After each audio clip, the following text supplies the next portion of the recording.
Aik est un puissant magicien qui sert de commandant dans l'armée du Seigneur Démon. Avec ses compétences et sa puissance, il est devenu un membre inestimable de l'armée des démons, mais il y a juste un problème, il est secrètement un humain. Pendant une guerre, les troupes orques parviennent à percer les murs d'un château grâce à des explosions bien placées près de la base du mur que Aik leur a fourni. Pendant que tout cela se passe, il observe depuis au-dessus avec le chef orc, qui est grandement satisfait des résultats de l'invasion de ses troupes après avoir suivi les conseils de Aik. Cependant, Aik n'est pas surpris par le résultat, car la victoire était quasiment assurée dès qu'il a été assigné pour superviser cette opération.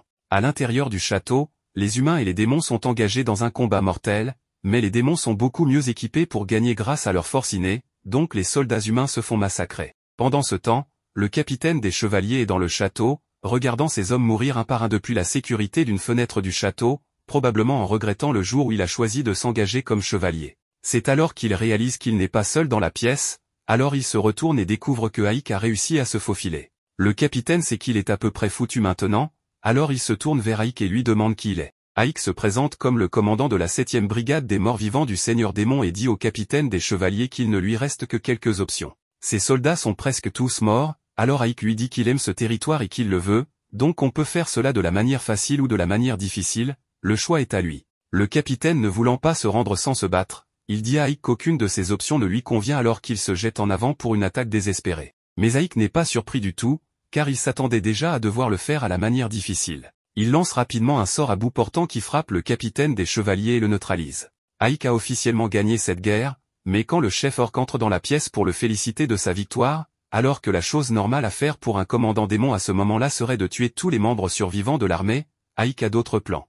Il ordonne au chef orc de fournir les premiers soins au capitaine des chevaliers ainsi qu'à tout humain qui se rend. Aik est observé par une sorcière à travers sa boule de cristal, et elle est surprise qu'il ait réussi à prendre le château d'Arsenam avec juste une seule brigade et une semaine de préparation, donc elle est intéressée par le potentiel de Aik. De retour au château, Aik crée une barrière autour de lui-même pour éviter d'être observé davantage et, une fois qu'il a enfin un peu d'intimité, il pense à lui-même qu'il se sent coupable d'avoir blessé tant de gens, même si c'était nécessaire pour gagner la bataille. Il ne s'habituera jamais vraiment au carnage associé à la guerre, car même si cela devrait être une seconde nature pour un démon, Aik n'est qu'un humain déguisé. Son professeur Romberg était un grand mage, mais il connaissait aussi beaucoup de choses sur le monde et la civilisation avancée qui existait autrefois. Un jour, Romberg a trouvé Aik bébé et a décidé de l'adopter pour le plaisir, et au fil des ans que Aik a passé avec Romberg, il a appris toute la magie et les connaissances que Romberg avait à sa disposition. Mais le dernier souhait de Romberg avant de mourir de vieillesse était que Aik ne devrait jamais parler de la civilisation ancienne,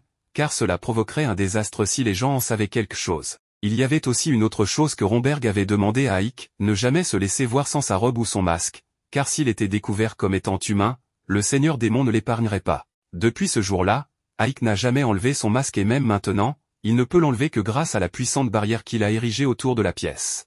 Avec la barrière, cela empêche quiconque d'entrer dans la pièce sans sa permission, mais malheureusement, cela ne s'applique pas aux personnes déjà présentes dans la pièce. Aik regarde en bas et voit la servante qui s'était cachée sous le bureau et elle le supplie de ne pas la tuer puisqu'elle ne dira à personne son secret. Mais elle se cogne accidentellement la tête contre le bureau et tombe. Aik vérifie son état et elle semble toujours en vie, mais il aurait vraiment préféré qu'elle ne le soit pas, car il avait réussi à garder son identité secrète pendant plus de 20 ans à ce stade. Pourquoi la première personne à découvrir son secret doit-elle être une servante maladroite? Juste à ce moment-là, le chef orc frappe à la porte parce qu'il veut parler à Aik, donc il devra régler le problème de la servante plus tard. À l'extérieur, le chef orc dit à Aik qu'ils ont réussi à s'emparer du château, mais il trouve étrange que Aik laisse vivre tant d'humains. Aik lui dit que ce n'est pas un problème puisque le nouveau seigneur démon ne se préoccupe pas particulièrement du nombre de morts tant que le travail est fait. Le chef orc comprend, mais lui et les autres espéraient massacrer tous les humains et brûler le village jusqu'au sol. Aik se demande alors quel serait l'intérêt de faire cela, surtout si tuer tout le monde signifie qu'il n'y aurait plus personne pour payer des impôts. Arsenam est une ville commerçante, alors qui ferait tout le commerce s'il tuait tous les humains? À ce moment-là, Aik et l'orc rencontrent quelques humains qui souhaitent parler à Aik. L'orc commence à les crier dessus pour avoir osé parler directement au grand Aik, mais Aik dit que c'est bon et demande au chef du village de parler. Le chef a accepté que la ville soit désormais sous le contrôle de l'armée des démons, alors il veut savoir combien ils s'attendent à payer en impôts au seigneur démon. Aik lui dit qu'ils peuvent payer le montant habituel qu'ils ont toujours payé, mais il précise que si l'un d'eux résiste jamais au seigneur démon pour quelque raison que ce soit, il n'y aura aucune pitié pour eux. Juste à ce moment-là, Aik remarque que quelque chose ne va pas et un instant plus tard, il est téléporté dans une pièce sombre avec un monstre géant derrière lui ayant des intentions malveillantes. Aik saute de côté pour éviter les attaques entrantes et on dirait que ce n'est pas la première fois que cela se produit car Aik se plaint à la sorcière qui lui avait demandé de ne pas le convoquer de nulle part comme ça. Puisqu'il est déjà là, Aik décide d'éliminer le monstre en utilisant son bâton pour lancer un puissant sort et il détruit le golem en un seul coup. La sorcière est impressionnée par les capacités de Aik car elle était assez confiante dans la force de ce golem. On découvre enfin que son nom est Sephiroth. Elle est la supérieure directe de Aik dans l'armée des démons et aussi la seule démon à savoir qu'il est en réalité un humain. Aik lui demande d'envoyer un messager la prochaine fois qu'elle veut lui parler, mais elle trouve amusant de le surprendre avec des téléportations. Aik accepte qu'il va devoir continuer à gérer les bêtises de Sephiroth, alors il lui demande si elle l'a convoqué ici à cause de la bataille d'Arsenam. Elle lui dit que ce n'est pas pour cela qu'elle l'a appelé, car ses familiers auraient pu lui dire tout ce qu'elle avait besoin de savoir sur la bataille. Elle est parfaitement satisfaite de la manière dont Aik a pris le contrôle de la ville et de la façon dont il a choisi d'épargner les humains. Mais alors Aik se demande pourquoi elle a pris la peine de le convoquer. Sephiroth l'informe que le seigneur démon d'Ahirokutan souhaite le voir en personne. Aik est choqué d'entendre cela car il serait le premier commandant de brigade à jamais recevoir l'honneur de rencontrer le seigneur démon. Mais Aik se demande encore pourquoi d'Ahirokutan voudrait le voir. Sephiroth suppose que c'est à cause de l'exploit impressionnant de Aik d'avoir capturé Arsenam en seulement une semaine, donc elle va maintenant l'emmener au château du seigneur démon. Aik ne s'attendait pas à devoir partir immédiatement, mais il pose la main sur l'épaule de Sephiroth et elle les téléporte tous les deux. Pendant ce temps, au château, la servante reprend enfin conscience. Elle se lève et essaie de partir, mais découvre qu'elle est toujours piégée à l'intérieur de la barrière de Aik. Elle sait qu'elle ne pourra pas traverser une telle barrière, alors elle regarde autour de la pièce et trouve une assiette de nourriture accompagnée d'une note laissée par Aik. Il lui a écrit de manger la nourriture et d'attendre son retour. La servante fait exactement cela, et la nourriture est si délicieuse qu'elle se jette sur l'assiette. Pendant ce temps, Aik et Sephiroth viennent d'arriver au château du seigneur démon, et le miasme puissant entourant le château affecte légèrement Aik puisqu'il est humain. Mais il persévère et continue à marcher vers le château. À la porte, des gardes sont postés, alors Aik demande à Sephiroth si les gardes contrôlent tout le monde qui vient au château, et elle l'informe qu'ils inspectent effectivement chaque personne qui vient ici. Aik s'inquiète maintenant car son identité sera découverte dès que le garde lui demandera d'enlever son masque. Mais Sephiroth lui dit qu'elle s'en occupera. Elle utilise une partie de sa magie pour entourer Aik d'une aura terrifiante, et une fois qu'ils atteignent les gardes, ces derniers n'ont que du respect pour son pouvoir. Ils savent que Aik est le petit-fils de Romberg, et avec une formation d'un si grand mage, il n'est pas étonnant pour eux que Aik soit si puissant. Aik et Sephiroth sont autorisés à entrer dans le château sans poser plus de questions, et après un certain temps de marche, Aik demande combien de temps cela prendra avant d'atteindre la salle d'audience. Sephiroth lui dit qu'ils y sont presque, mais Aik souhaite vraiment pouvoir voler comme Sephiroth dans une situation comme celle-ci. Il a toujours été jaloux de sa magie de vol, et bien qu'il puisse utiliser le sort lui-même, il n'a pas autant de contrôle sur celui-ci qu'elle, donc au mieux, il peut seulement sauter très haut avec. Ils finissent par atteindre la salle d'audience, alors Sephiroth dit à Aik d'attendre à l'extérieur un moment pendant qu'elle parle au seigneur démon en premier. Une fois qu'elle est à l'intérieur, Aik pense à la manière dont l'actuel seigneur démon, d'Ahirokutan, a réussi à renverser la guerre et donner l'avantage aux démons simplement en participant à une seule bataille. Il est le démon le plus fort et les rumeurs parlent de lui comme d'un seigneur cruel et froid, donc il tuerait probablement n'importe qui l'en viendrait à détester. D'un autre côté, il est aussi connu pour être capable de reconnaître le talent malgré les faiblesses que quelqu'un pourrait avoir. Sa nouvelle approche de la gestion des choses a révolutionné l'armée des démons, puisque les démons naissent naturellement avec l'instinct de se battre entre eux au moindre inconvénient. D'Ahirokutan a accompli tout cela pendant son temps en tant que seigneur démon, et maintenant Aik doit le rencontrer. Aik entend Sephiroth l'appeler pour qu'il entre, alors il marche dans la salle du trône, en saluant le seigneur démon, il est surpris de découvrir que le seigneur démon est en fait une fille. D'Ahirokutan félicite Aik pour sa capacité à capturer Arsenam en seulement une semaine, et il la remercie pour les paroles aimables mais ne pense pas mériter autant de crédit. D'Ahirokutan trouve l'humilité de Aik assez étrange, car cela lui rappelle la manière dont un humain agirait, et Aik regrette immédiatement d'avoir ouvert la bouche car il a presque révélé son identité à l'instant. Heureusement, Sephiroth le couvre et explique que Aik a été élevé par le grand magicien Romberg, qui était connu pour être assez humble, donc cela expliquerait d'où Aik a appris l'humilité. Elle pense également que Aik pourrait être plus intelligent qu'elle ne le pensait initialement, et a donc choisi d'éviter de tuer inutilement les humains même après avoir conquis Arsenam. Mais en ce moment, Aik regrette un peu de ne pas avoir tué ces humains comme un démon normal l'aurait fait, car cela attire maintenant une attention indésirable sur lui. Il demande la permission de parler et explique à d'Ahirokutan qu'il a épargné les humains car, bien qu'ils puissent craindre la terreur, ils n'obéiront pas longtemps à cela. Il a donc pensé qu'il serait préférable d'éviter de les tuer autant que possible pour qu'ils puissent garder leur sens de la normalité et rester productifs. D'Ahirokutan demande si c'était aussi l'opinion de Romberg, et Aik dit oui. Il ne parle que depuis quelques minutes avec elle, mais il peut déjà dire que Dairokutan doit avoir des connaissances sur les anciennes civilisations dont Romberg a parlé à Aik, et elle a utilisé ces connaissances pour former l'armée des démons telle qu'elle est aujourd'hui. Dairokutan se téléporte de son trône et atterrit devant Aik en disant qu'il est définitivement différent de la plupart des démons, mais la prochaine fois qu'ils se rencontreront, elle aimerait voir à quoi ressemble son visage sous ce masque. Elle se téléporte ensuite derrière lui et dit qu'elle s'attend à voir plus de bons résultats de sa part à l'avenir. Dès qu'elle sort de la pièce, Aik s'effondre de nervosité. Sephiroth se moque de lui pour avoir été si nerveux devant Dairokutan, disant que bien qu'il soit peut-être un puissant magicien, il reste un lâche. Ce qui l'a tellement angoissé, c'est le fait que Dairokutan pouvait dire que le masque n'était pas son vrai visage, mais au moins elle ne sait pas encore qu'il est humain. Sephiroth mentionne également que Aik va recevoir une récompense de Dairokutan pour ses réalisations, bien qu'elle ne qualifierait pas cela exactement de récompense.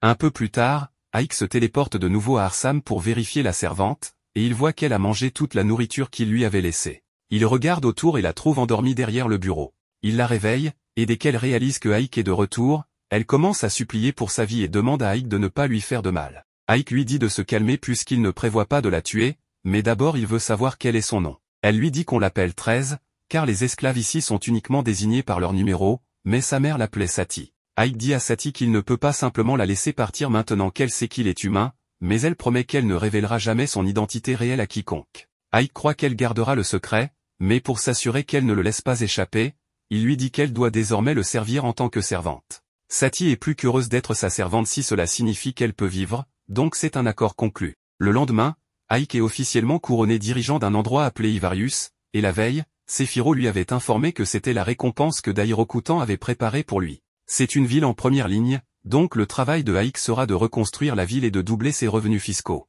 Aik n'aime pas cela, surtout que Sephiroth était celle qui avait conquis la ville et avait complètement détruit tous les murs, la laissant sans protection. Étant en première ligne, ils doivent avoir des murs de ville prêts au cas où l'armée humaine attaquerait. Mais quand Aik demande à Giron combien de temps il faudra pour reconstruire, il dit que cela prendra au mieux 6 mois. 6 mois, c'est beaucoup trop de temps pour qu'une ville reste sans murs, mais avec uniquement des ouvriers humains, ils ne pourront pas le faire plus rapidement. Cependant, Aik pense qu'il a un moyen de le faire en seulement 1 mois, et cela consiste à utiliser à la fois des ouvriers démons et humains. Giron n'a jamais vu des humains et des démons travailler ensemble de cette manière, et Aik a même eu l'idée d'avoir des équipes de travail de seulement 8 heures pour que les réparations des murs puissent continuer 24 heures sur 24, et il paie également les ouvriers un salaire décent pour maintenir leur morale. Giron est convaincu que Aik est le plus grand atout de l'armée des démons et qu'il finira par devenir le prochain seigneur démon. La guerre entre les humains et les démons continue, en ce moment, les démons ont le dessus. Dairokutan est plutôt satisfait, cependant leur rapport montre que les humains sont en train de conclure une alliance avec le royaume voisin et si cela se produit, cela pourrait renverser le cours de la guerre. Dairokutan décide donc de confier le succès de leur attaque à Aik. Pendant ce temps, dans le royaume humain, le chevalier connu sous le nom de Alistair de la Rose Blanche a été convoqué pour aider le royaume à reprendre Ivarius, car ils ne peuvent pas se permettre de perdre un autre bastion.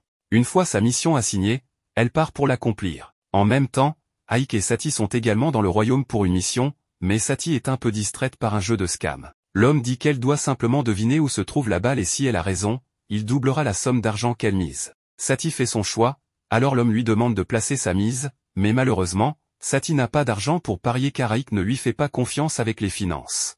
L'arnaqueur est furieux qu'elle lui ait fait perdre son temps, mais il jette un deuxième coup d'œil à Sati et dit qu'elle peut payer d'une autre manière si elle perd. À ce moment-là, toutes les tasses commencent à flotter dans les airs et il est révélé que la balle n'était sous aucune d'elles au départ. Ainsi, toutes les autres personnes qui ont perdu de l'argent deviennent furieuses et menacent l'homme pour récupérer leur argent.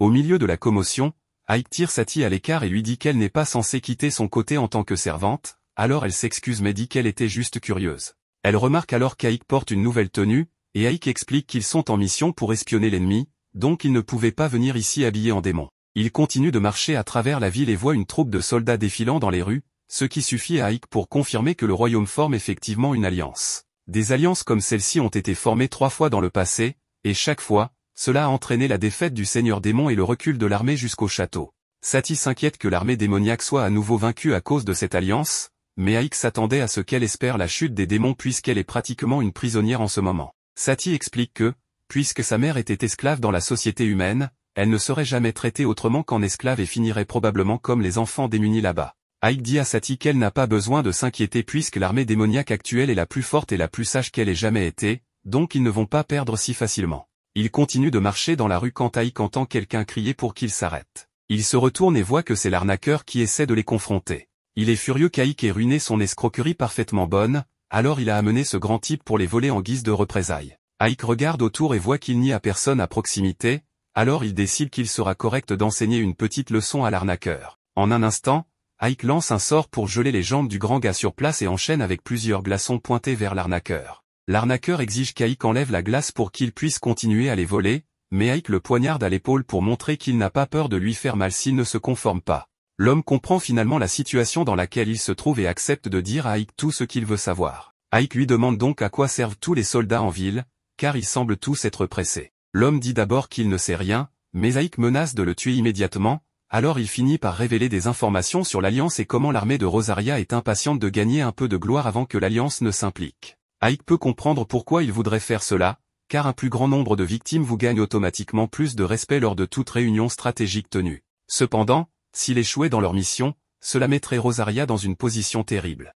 Aïk devine où ils vont lancer leur attaque, et l'arnaqueur lui dit qu'il n'y a qu'un seul endroit qu'il pourrait cibler en ce moment et c'est Ivarius. Selon les rapports, Ivarius a actuellement un grand trou dans ses murs, il est donc garanti qu'il sera mal défendu. Aïk a maintenant une bonne compréhension de la situation et, comme l'arnaqueur lui a donné des informations utiles, il le laisse tranquille. Cependant, il n'a jamais dit qu'il enlèverait la glace. Une fois de retour au bureau de Aïk, il s'assoit à son bureau pour terminer quelques papiers, et Sati lui apporte du thé pour l'aider à se détendre. C'est alors que la fille démoniaque fait irruption dans la pièce et exige de savoir où Aïk a été pendant les dernières heures, car elle était très inquiète pour lui. Aïk explique calmement qu'il était occupé à espionner le royaume de Rosaria, mais sa réponse raisonnable ne la rassure pas. Elle commence alors à s'en prendre à Sati et questionne pourquoi Aïk a une humaine à ses côtés. Sati se présente comme la servante de Aïk, mais la fille la rejette et l'appelle sans détour une laideur, avant de proposer de devenir la servante de Aïk à la place.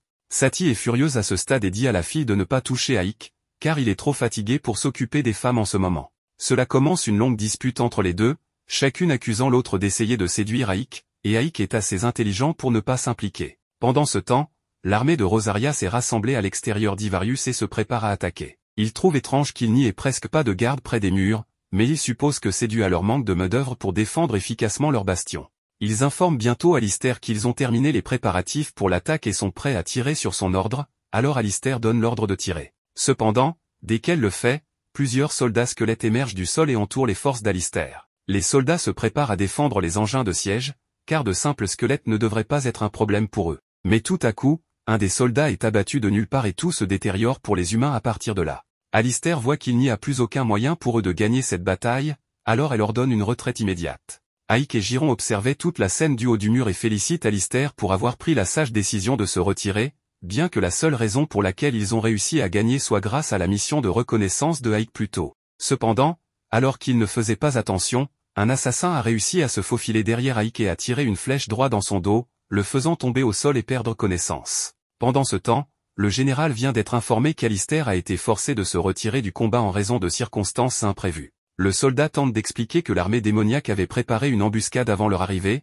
mais le général ne veut rien entendre et ordonne qu'Alistair soit emprisonné pour avoir perdu. Le soldat réalise que c'est une décision stupide, alors il tente d'expliquer qu'Alistair est l'un des plus grands commandants du royaume et que la jeter en prison pour une seule défaite ne fera que ruiner le moral des soldats et affecter leur future bataille négativement, mais le général s'en moque et insiste pour qu'Alistair soit puni pour avoir échoué dans la mission qu'il lui avait confiée. De retour à Ivarius, Aïk se réveille dans son lit après s'être remis de sa blessure, mais il trouve Séphiro dormant à côté de lui et lui pose beaucoup de questions. Tout d'abord, il veut savoir pourquoi Séphiro est dans son lit, mais elle évite la question et dit qu'elle lui a sauvé la vie, bien qu'elle rende la situation très suspecte. Finalement, Aïk la convainc d'être sérieuse et de lui dire ce qui s'est passé puisqu'il ne se souvient pas comment il s'est retrouvé dans cet état. Elle informe Aïk qu'elle l'a soigné après qu'il ait été touché dans le dos par une flèche. C'était une blessure dévastatrice, mais grâce à ses soins, il ne devrait même plus y avoir de cicatrice. En avançant, Séphiro mentionne que les rapports indiquent qu'aucun humain n'a été tué pendant l'attaque. Elle sait que Aïk est réticent à tuer des gens lorsqu'il n'est pas obligé de le faire,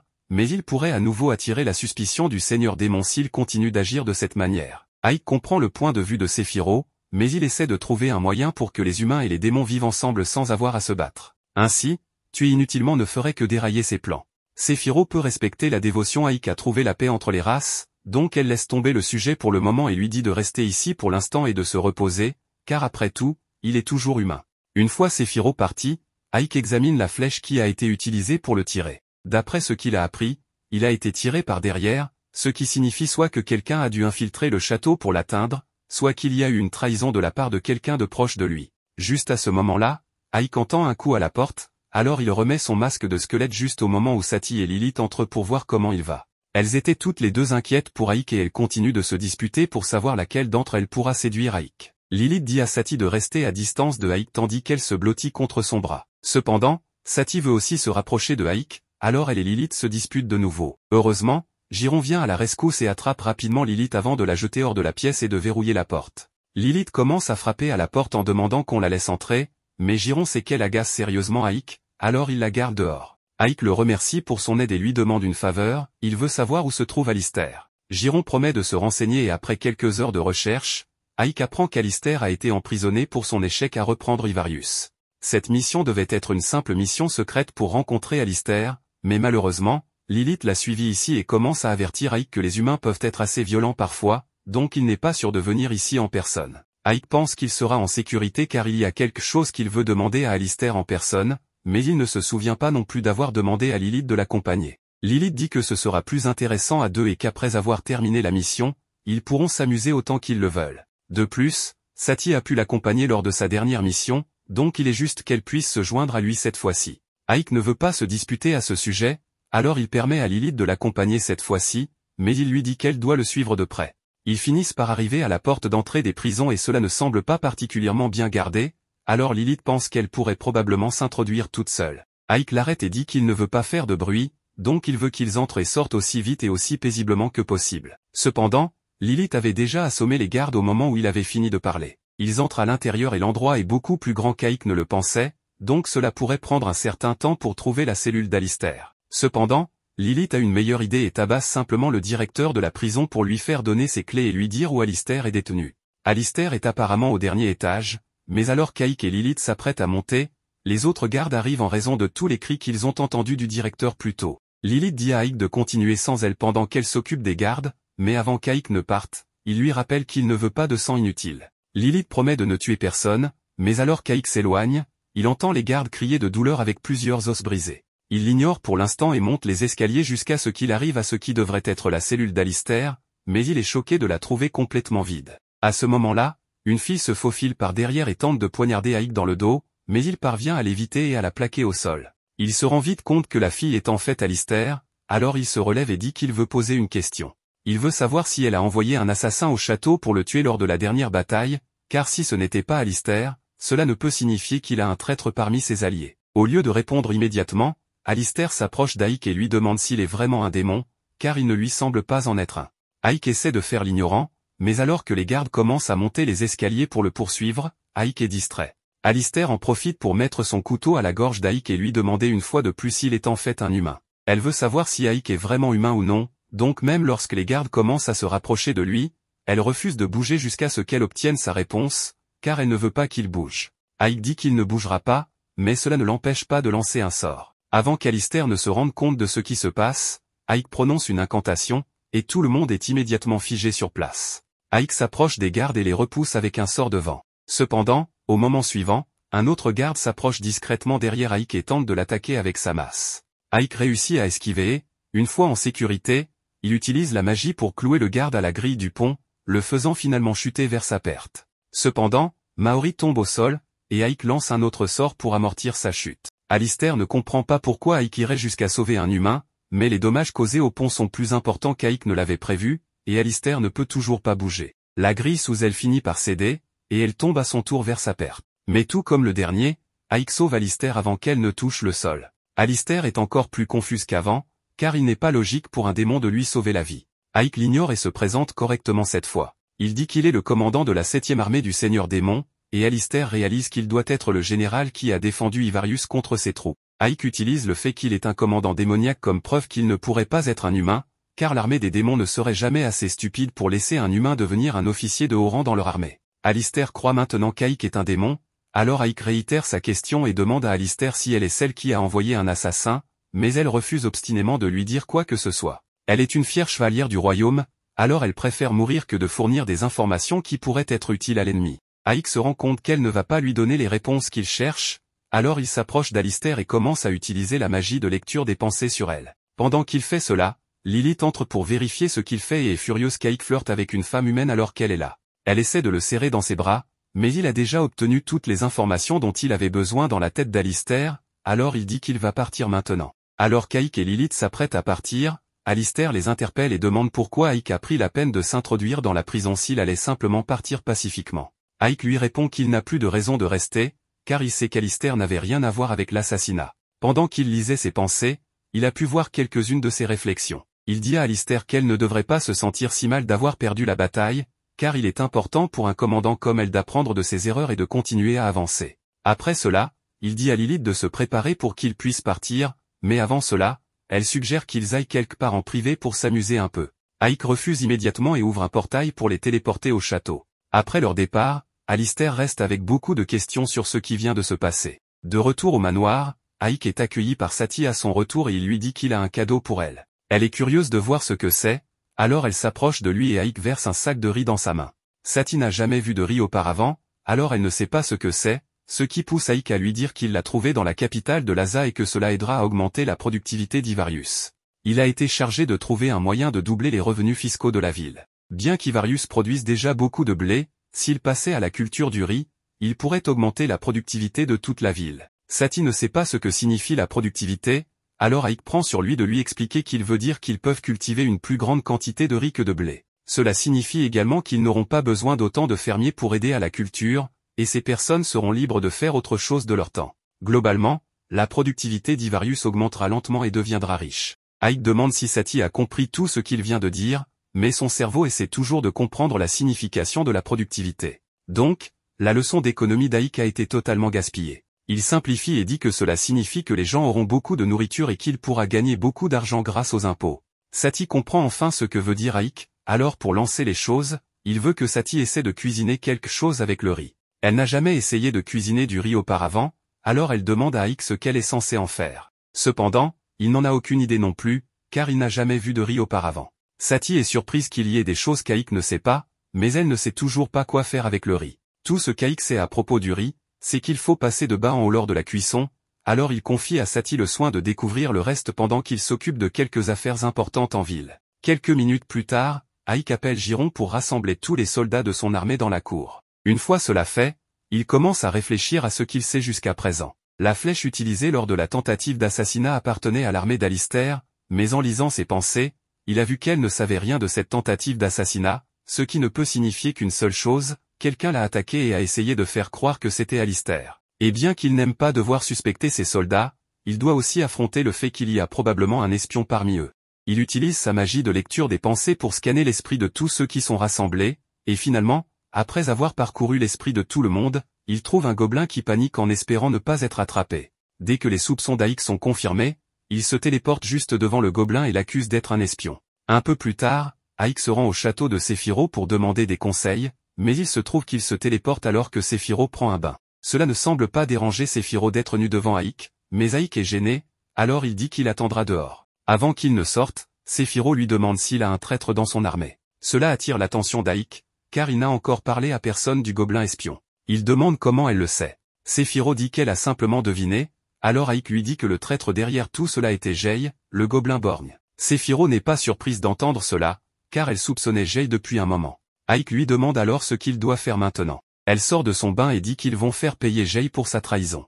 Pendant ce temps, à Ivarius, Jay est informé par ses subordonnés qu'Aik s'est rendu récemment chez Séphiro et il ne comprend pas comment Aik a pu se remettre si rapidement après avoir été touché dans le dos. Mais il y a encore plus de mauvaises nouvelles pour lui, car un autre subordonné lui dit qu'ils ont perdu contact avec leur espion dans l'armée d'Aik. Jay sait que c'est une mauvaise nouvelle, car cela signifie probablement qu'Aik a découvert son petit plan. Il décide alors de rassembler ses forces et d'attaquer Aik avant d'être pris. Cependant, à son horreur, il est bientôt informé qu'Aik est dans la rue à sa recherche. Jay sort pour rencontrer Aik et fait semblant d'être sympathique, disant qu'Aik aurait dû le prévenir s'il voulait passer si soudainement. Aik dit qu'il se trouvait simplement dans le coin, alors il a voulu rendre visite à Jay seul. Cependant, Jay est arrivé avec toute son escouade, alors Aik lui demande s'il prévoit de déclencher une guerre ou quelque chose du genre. Jay lui dit que c'est son territoire, donc Aik n'a rien à faire ici. Il mentionne aussi qu'Aik a été blessé il y a peu, alors il doit vraiment perdre son tranchant en tant que commandant s'il s'est laissé atteindre par une flèche aussi facilement. Aik est d'accord avec lui et dit qu'il était en effet négligent à ce moment-là, mais qu'il ne s'attendait pas à être trahi par quelqu'un de son équipe, donc il ne pouvait pas le prévoir. Comme Aik sait que Jay est le traître, Jay arrête de faire semblant d'être gentil et dit à Ike qu'il a été imprudent de venir ici seul, car toute l'armée de Jay va le déchiqueter maintenant. Ike est heureux d'apprendre que Jay a amené toute son armée pour l'attaquer, car cela signifie qu'il peut tous les faire exploser d'un coup. Jay regarde le ciel et voit plusieurs météores géants tomber sur eux. C'est l'œuvre de Sephiroth et de son sort dévastateur qu'elle adore utiliser, tellement qu'elle a oublié de prévenir Ike de sortir du rayon de l'explosion. Bien qu'elle soit certaine qu'il ira bien, Ike est tout sauf bien, car il est obligé de se cacher derrière un bâtiment pour éviter d'être explosé. Il avait demandé à Sephiroth de limiter la puissance de son attaque pour qu'il puisse reconstruire cette section de la ville ensuite, mais elle a évidemment ignoré sa demande, car cela représente beaucoup trop de puissance. Après la première volée d'explosion, Sephiroth commence la deuxième phase de leur plan et ordonne à ses soldats squelettes de tuer tous les gobelins qui ont survécu. Tandis que Jay regarde ses hommes mourir, Ike se téléporte derrière lui et lui offre un choix, il peut soit se rendre maintenant, soit se rendre une fois que tout le monde sera mort. Après avoir vu ce dont Ike est capable, Jay ordonne encore stupidement à ses hommes de tuer Ike. Ike utilise un sort de vent pour repousser les deux qui l'attaquent de front, mais pendant qu'il fait cela, un autre gobelin tente de le poignarder dans le dos. Ike avait prévu cela et utilise un bouclier pour se protéger, puis élimine le reste des gobelins avec sa magie. Pendant ce temps, Jay tente de s'enfuir, car il ne s'est jamais vraiment soucié de ses soldats. Cependant, avant qu'il ne puisse s'échapper proprement, il est coupé par l'un des monstres de Sephiroth. Il est alors obligé d'utiliser une bombe fumigène pour le distraire et se faufiler dans une ruelle. Il se glisse dans un portail et apparaît dans la forêt, certain d'avoir réussi à tromper Ike et Sephiroth. Mais alors qu'il est sur le point de prendre son chemin secret, une boule de feu est tirée par Ike. Jay demande comment Ike a pu le trouver, car personne ne connaît ce chemin secret à part lui. Ike explique qu'il a suivi Jay avec un de ses familiers tout ce temps. Il demande alors à Jay de se rendre immédiatement, car il n'y a aucun moyen pour Jay de gagner ou de s'échapper. Plutôt que de se rendre, Jay décide d'attaquer Ike, mais ses coups sont bien trop faibles pour traverser le bouclier d'Ike. Ike le repousse avec sa magie et Jay est alors ligoté par des lianes magiques et suspendu pour qu'il ne puisse pas s'échapper. C'est à ce moment-là que Jay admet enfin sa défaite. Il voit pourquoi le Seigneur Démon tient Ike en si haute estime et pense personnellement qu'Ike a beaucoup de talent. Il a donc une proposition pour lui, il veut qu'Ike s'allie avec lui pour prendre le contrôle de l'armée du Seigneur Démon et remettre les choses comme elles étaient. Il se plaint que même si les démons éprouvent naturellement de la joie à subjuguer et tuer des humains, le Seigneur Démon a interdit à quiconque de tuer des humains sans une bonne raison. De nombreux démons n'aiment pas sa façon de faire, alors Jay invite Ike à l'aider à la détrôner, car elle n'est pas apte à être Seigneur Démon. Ike refuse évidemment, alors Jay libère une de ses mains et lance un couteau sur Ike. Ike l'esquive facilement, mais se sent insulté que Jay ait vraiment pensé que cela fonctionnerait sur lui. Ike commence à interroger Jay sur qui d'autre complote pour renverser le Seigneur Démon, mais Jay refuse de révéler quoi que ce soit. Sephiroth arrive bientôt et elle est prête à torturer Jay autant que nécessaire pour obtenir l'information, mais Ike lui demande de le laisser essayer d'obtenir l'information pacifiquement, car il ne veut pas blesser quelqu'un excessivement. Sephiroth se plaint que les méthodes d'Ike prennent trop de temps, alors elle va devoir prendre des mesures drastiques. À ce moment-là, Jay commence à devenir violet et à crier de douleur, ce qui est surprenant, car Sephiroth n'a encore rien fait. Cela signifie donc que Jay a été empoisonné par les autres démons de son groupe pour l'empêcher de révéler leurs secrets. Ike essaie d'utiliser un sort d'antidote, mais le poison est trop puissant, alors Jay va mourir tôt ou tard. Avant de mourir, Sephiroth lui demande s'il veut toujours protéger l'identité des personnes qui l'ont empoisonné sans une seconde de réflexion. Jay accepte de lui dire qui sont les leaders de la rébellion pour qu'elle puisse se venger pour lui. Une fois qu'ils ont cette information, Sephiroth et Ike vont rencontrer le Seigneur Démon et l'informent qu'il y a une rébellion menée par le commandant de la 3e division, Bastéo. Comme ils accusent Bastéo de trahison, le Seigneur Démon veut entendre ce que Bastéo a à dire pour lui-même. Bastéo prétend que Sephiroth et Ike essaient simplement de le piéger, raison pour laquelle ils ont tué Jess pour le faire taire. Il affirme également que Sephiroth complote pour lui voler le contrôle de sa légion. Cependant, toutes ces accusations sans fondement ne font qu'énerver Sephiroth. Dérokutan demande à Sephiroth de se calmer, car elle va gérer la situation. Elle explique ensuite que plus un démon possède de pouvoir, plus il devient avide de pouvoir. Cette ambition est ce qui définit les démons, et elle ne peut donc pas punir un démon pour avoir cherché avidement le pouvoir. Toutefois, elle n'est pas dupe. Elle sait bien que Bastéo ment éhontément et qu'elle ne tombera pas dans le piège de ses accusations. Elle sait également que Sephiroth lui est toujours fidèle. Cependant, c'est tout de même la faute de Sephiroth si Jay a trahi, car elle est censée maintenir la loyauté de ses troupes. Sephiroth accepte cette responsabilité. Selon la loi des démons, Dérokutan doit éliminer les deux, mais elle ne le fait pas car il serait trop coûteux de perdre deux commandants en même temps. Elle décide plutôt qu'ils se battront en duel, et celui qui gagne pourra vivre. Un peu plus tard, Sephiroth se prépare pour le duel. Le Seigneur des démons vient de lui envoyer les détails du duel, elle combattra avec des marionnettes et n'est pas autorisée à participer en personne, tout comme Bastéo. Ils seront tous les deux responsables de 50 marionnettes et la victoire sera déclarée lorsque l'un des camps aura éliminé toutes les marionnettes de l'autre. Cela semble un peu compliqué pour un duel, car des Rokutan auraient pu simplement les faire combattre jusqu'à la mort, mais Sephiroth suppose que le Seigneur des démons veut tester leurs compétences de commandement. Sephiroth oublie de mentionner une autre disposition, les commandants peuvent désigner un remplaçant pour se battre à leur place. Elle choisit Aik pour combattre à sa place. Aik lui demande si elle est sûre de ne pas vouloir gérer ce duel elle-même, mais elle pense qu'ils ont plus de chances de gagner ainsi, car le duel est un concours de compétences de commandement et elle croit que les compétences de commandant d'Aik sont bien supérieures aux siennes, même si elle est beaucoup plus forte que lui. Pour l'instant, elle lui confie sa vie. Aik n'aime pas être forcé de se battre pour la survie de Sephiroth, mais il n'a pas le choix et doit faire de son mieux.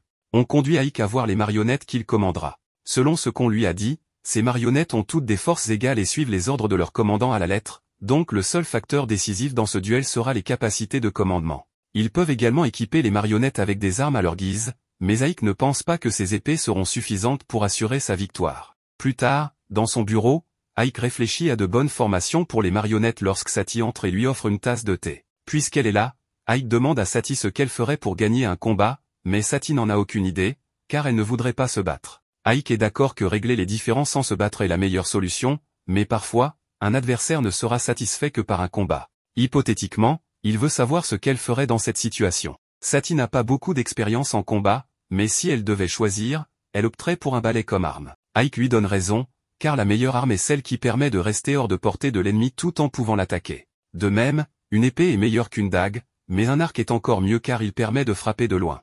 Basteo le sait probablement aussi, il essayera donc probablement d'employer les mêmes tactiques. Satie mentionne que son ancien maître parlait des arbalètes comme étant excellentes en bataille, et Aik pense que c'est une bonne idée, car elles peuvent percer les armures métalliques et sont plus faciles à utiliser que les arcs. Cependant, cela ne fonctionnera pas pour lui car il a besoin de quelque chose d'encore plus puissant que des arbalètes. Il opte pour l'alternative suivante, des armes à feu. Satie n'a jamais entendu parler des armes à feu auparavant, alors elle demande si elles sont puissantes. Aik lui assure que les armes à feu sont incroyablement puissantes, permettant d'attaquer à des centaines de mètres sans que l'adversaire puisse riposter. Satie trouve cela incroyable, mais se demande si Aik est vraiment capable de fabriquer quelque chose de tel. Il admet qu'il ne peut pas le faire seul, mais il a déjà un plan. Sephiroth est une alchimiste extraordinaire, et il est sûr qu'elle pourra fabriquer des armes à feu rapidement. Cependant, quand il va lui demander, Sephiroth lui répond catégoriquement qu'elle ne peut pas le faire. Elle peut être douée pour fabriquer des choses, mais elle ne peut pas créer quelque chose qu'elle n'a jamais vu auparavant. Aik essaie d'expliquer qu'il s'agit simplement d'un cylindre en fer avec de la poudre à canon pour lancer une balle, mais Sephiroth l'ignore et commence à lui proposer de la rejoindre pour une baignade. Pendant ce temps, Basteo vient d'être informé qu'Aik prendra la place de Sephiroth en tant que commandant. Alors que son subalterne suppose que Sephiroth doit avoir peur de lui, Basteo sait que Sephiroth doit avoir un plan en tête, bien qu'il ne sache pas encore de quoi il s'agit. Pour l'instant, il informe son subalterne qu'il est très impressionné par l'épée qui a été fabriquée. Le subalterne lui dit qu'elle a été fabriquée à partir d'une dent de dragon et qu'il peut en avoir suffisamment pour équiper tous ses soldats, mais Basteo répond qu'il aura besoin de bien plus que 50 épées pour ce qu'il a prévu. Pendant ce temps, Aik vient de sortir de la piscine avec Sephiroth et il n'en revient pas de son calme alors que sa vie et celle de Sephiroth sont en jeu. À ce moment-là, quelqu'un lui envoie son manteau flottant, et il remercie la personne. Cependant, un moment plus tard, il est choqué de découvrir que la personne est des Rokutan. C'est très mauvais pour Aik puisqu'il ne porte pas son masque, mais il pense pouvoir s'en sortir en bluffant, car des Rokutan pourraient ne pas le reconnaître. Elle laisse tomber un sac sur le sol et demande à Aik de l'ouvrir. Lorsqu'Aik l'ouvre, il est stupéfait de voir une série d'armes à feu. Elle savait qu'Aik cherchait à en obtenir, alors elle s'est donné la peine d'en obtenir pour lui. Aik essaie de nier, car il ne veut pas qu'elle sache qui il est vraiment, mais des Rokutan lui dit qu'il est inutile de mentir puisqu'elle savait déjà qu'il était humain. Romberg lui avait tout raconté sur Aik, alors elle savait dès le début qu'Aik était humain.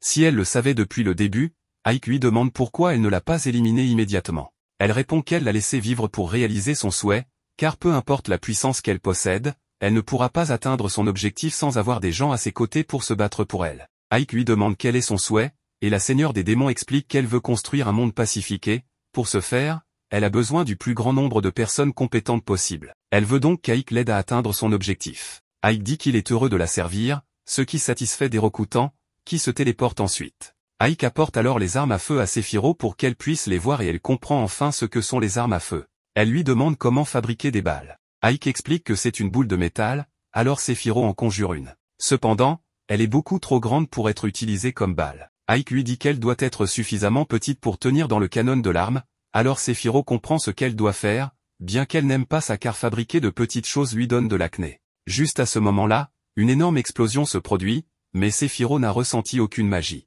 Ike explique que c'était probablement causé par la poudre à canon en développement. Fiorentina arrive et informe Ike qu'elle a fabriqué la poudre qu'il avait demandé. Ike demande alors à Sephiroth si elle a terminé les balles, et cette fois, elles sont parfaites. Il veut qu'elle en fabrique environ 5 cents de plus.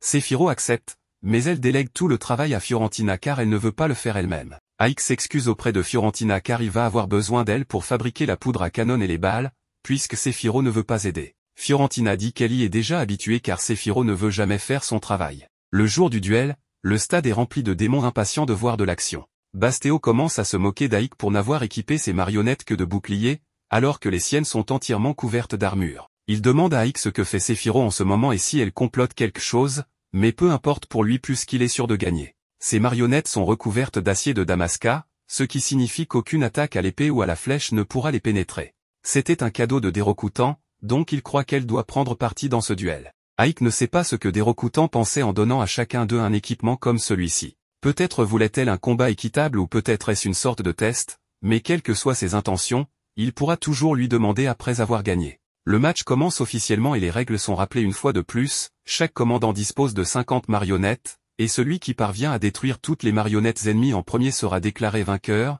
tandis que le perdant mourra. Le signal est donné pour commencer le duel et Basteo ordonne immédiatement à ses marionnettes archers de tirer sur celles d'Ike. Ike ordonne à ses marionnettes de bloquer avec leurs boucliers. Bien que certaines flèches soient bloquées, quelques-unes atteignent les marionnettes d'Ike. Basteo ordonne ensuite à ses autres marionnettes de commencer leur assaut. Elles courent en avant et commencent à ravager les troupes d'Ike, tandis que Basteo rit de voir Ike ne faire que défendre. Après un certain temps, un grand nombre des marionnettes d'Ike ont été tuées, mais Dérokutan sait que ce n'est pas encore fini. Au moment suivant, un fort bruit retentit dans l'arène alors que les marionnettes restantes d'Ike commencent à tirer avec leurs armes à feu.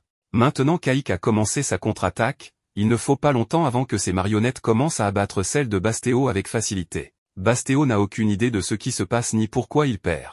Rapidement, toutes les marionnettes de Basteo tombent au sol, mortes, et Basteo a officiellement perdu la bataille. Le seigneur des démons descend de son siège pour lui annoncer la mauvaise nouvelle. Elle lui propose deux choix, soit il se suicide, soit elle le fera pour lui, mais elle ne le fera pas sans douleur. Cependant, Basteo dit qu'il a prévu autre chose en cas de défaite. Au moment suivant, Basteo fait tirer une flèche par un archer dans le dos de Dérokutan. Contrairement à Ike, elle a pu la voir venir et l'attraper avant qu'elle ne la touche. Mais ce qu'elle n'avait pas vu, c'est qu'il y avait un explosif puissant attaché à la flèche, et elle explose.